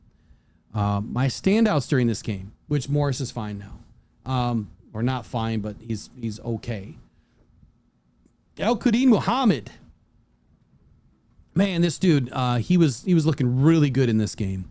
1 sack, 1 TFL, 1 quarterback hit, set the tone very early with pressure and physicality. He played 255 snaps last season. He looks ready for a bigger role this year. He is a lock right now on the roster for me.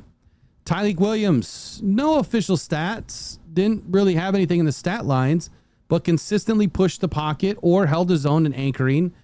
He played 4 series. He showed disruptive traits. He also showed some things that need some work. First round pick. He lived up to the camp hype. And I think that, he's gotten a late start into camp too. He hit camp running, but he didn't go through all of the other things that the other guys did, in the early parts of rookie mini camps and OTAs and things of that, because he had a lingering injury following the championship game. Zach Cunningham, man, he popped off. He absolutely popped off in this game. 2 tackles at the line of scrimmage, delivering some big hits,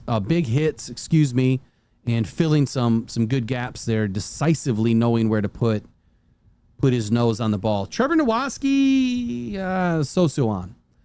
He had a TFL, solid pursuit with pursuit angles, contributed to the suffocating run defense that held the Falcons on 22 yards and 11 carries. Pathetic. But that's your Detroit Lions defense. And that's not even the starters, right? Not even all the starters were in. Trevor Nowaski was so-so to me. And he really needs to have a better game next week or this week. Nick Whiteside, corner, open field tackles and pass breakups to start his day. He showed good instincts and coverage awareness. I'm really liking where he's trending right now.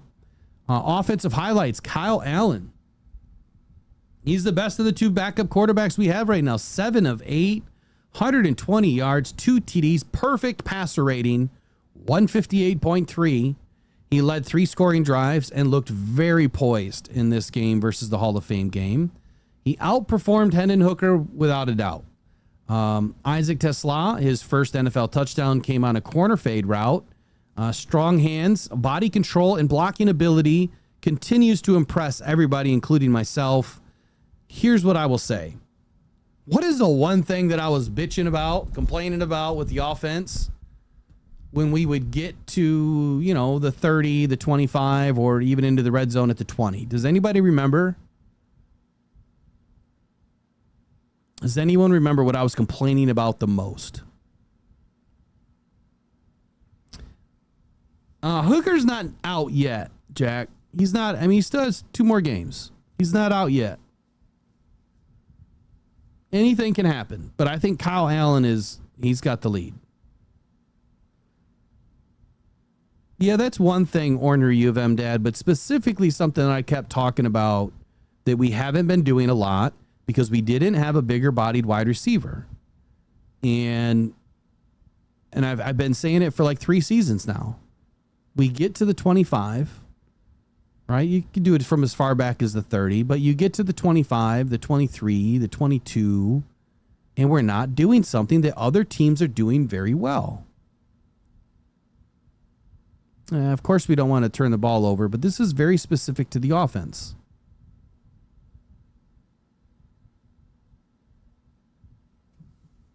So I know there's a delay, so I'm going to go ahead and just say what it is. Targeting the end zone. For whatever reason, and someone can correct me if I'm wrong here, and maybe we'll go back and look at all the scoring plays once I get a chance to review NFL Pro. How many times did we target the end zone from outside the 20-yard line? So it'd have to be an explosive play for a touchdown, not on the ground, through the air. And targeting the deep corners on the fade routes, right? Targeting the middle, and I'm not talking tight end, right? I'm not talking flea flickers. I'm not talking, special plays like that. I'm talking some deep shots from the 21 to the 29 that you're going at the end zone. Not JMO scoring from 60 yards out. None of that stuff. It's very specific. From outside the red zone to like the 29, 30-yard line. Other teams are throwing at the end zone more than the Lions have. And this year, along with a few other things that I've been griping and hyping about, it's happening. We're finally seeing the end zone targeted. Again, I'll paint myself pink with all of these, bragging, I guess, bragging rights. There's a lot of things that I've pointed out about this team that I felt that we needed to do better and different. And I thought that it was a very simple fix, and that was get the right personnel first. We didn't have the big body to go up into the end zone, right, to run these deep routes. We had Tim Patrick last year, who was coming back from major injury. Tight ends are always bigger. But when I'm talking, we needed that 6'3", 6'4", 6'5" guy that can run 4.4 speed like Isaac Tesla to get downfield and to run these corner post fades, whatever. It wasn't done because we didn't have the personnel. Now that we have the personnel, one of the first things we're doing is targeting that. In the camps that I've been to, we've been targeting that. With Jahmyr Gibbs, we've been targeting it. With Isaac Tesla, we're targeting it a lot more. Jackson Meeks too. So I think that, again, this is another major elevation to this offense. It's another thing that defenses are going to have to worry about. There's no more just taking the top off just to get something open underneath. No, it's taking the top off because they're going to the end zone. Isaac Tesla is really impressive. Jackson Meeks had a really good game that he needed. 3 catches, 78 yards, 1 TD. He is a lock on the practice squad if they can somehow keep him.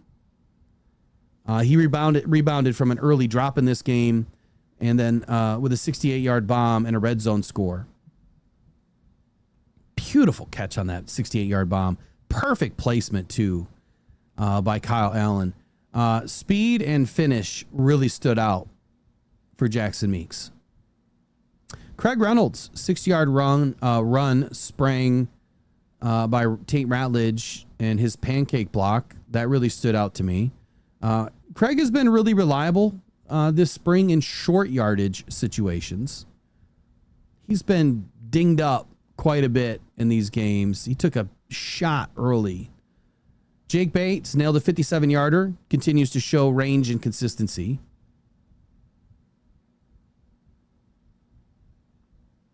Tate Rattlage, we already spoke about him, but starting at right guard, he allowed just one pressure in 24 snaps. The pancake block showed poise, power, clean technique, but he still needs some work. On the team notes side, we've got Hendon Hooker was 7 for 10, only 37 yards, 2 lost fumbles, and 27 rushing yards. He flashes mobility in every preseason game, but he struggles with ball security and poise in the pocket and extending plays. There's 3 progressions from my uneducated mind of the new NFL. It's poised to stay in the pocket to deliver the football, right? If you can't stay in the pocket because of pressure, it's evade with your eyes downfield. And you still need to make a play with your arm, if available. If it's not, it's throw the ball away. Those are the first 3 things that need to happen. And it's bang, bang, bang. You have to know that you can escape, and if you can't escape, throw it away.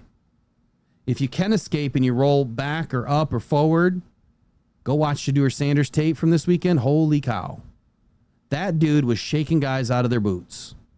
But it's the way that he jumps through. I mean, his mobility is insane. But he's always putting his body in a position to be downfield. It's just one quick move and he's downfield with the ball. Arm is locked and loaded. It's a fluid movement. Hendon Hooker's nowhere close to that. The 4th thing is run. Now, obviously by design, and each play is different, right? Whatever you're doing on these plays is different. So you know where guys are. And you might know that, okay, if I don't have an option quickly, I do need to tuck and run immediately. That could happen.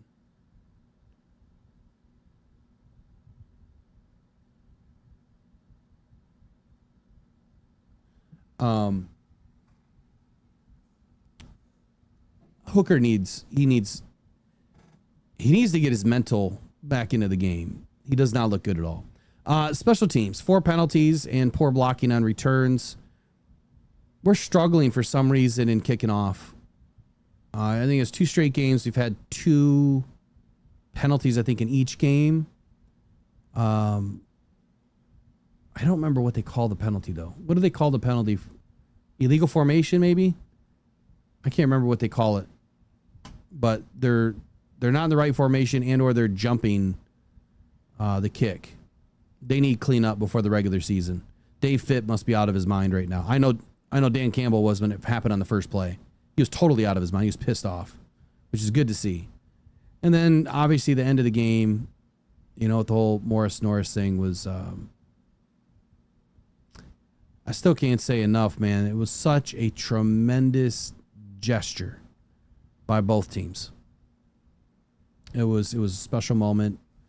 And I really thought that they were just going to let all the time click off.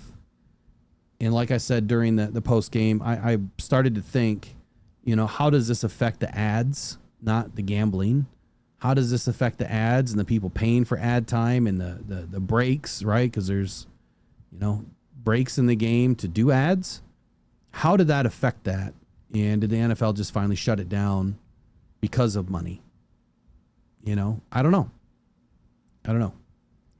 But the preseason opener was a showcase, obviously, for some of the rookies. Tyleik Williams, Tate Rattlage, Isaac Tesla. I think they did great again in this game.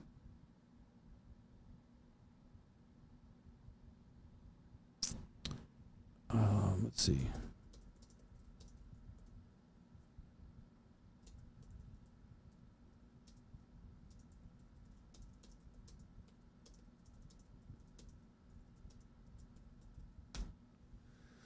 So that's it. Those are my notes. What are your notes? What are your thoughts? What are your comments? I know this has been a long ass day. We'll get more into it this week. If you can find someone to nominate for the Warrior of the Day campaign. Like I said, I still want to send a jersey to this individual up in Canada, make their day. But I still want to bring somebody to camp. And I've dedicated 4 tickets to do that.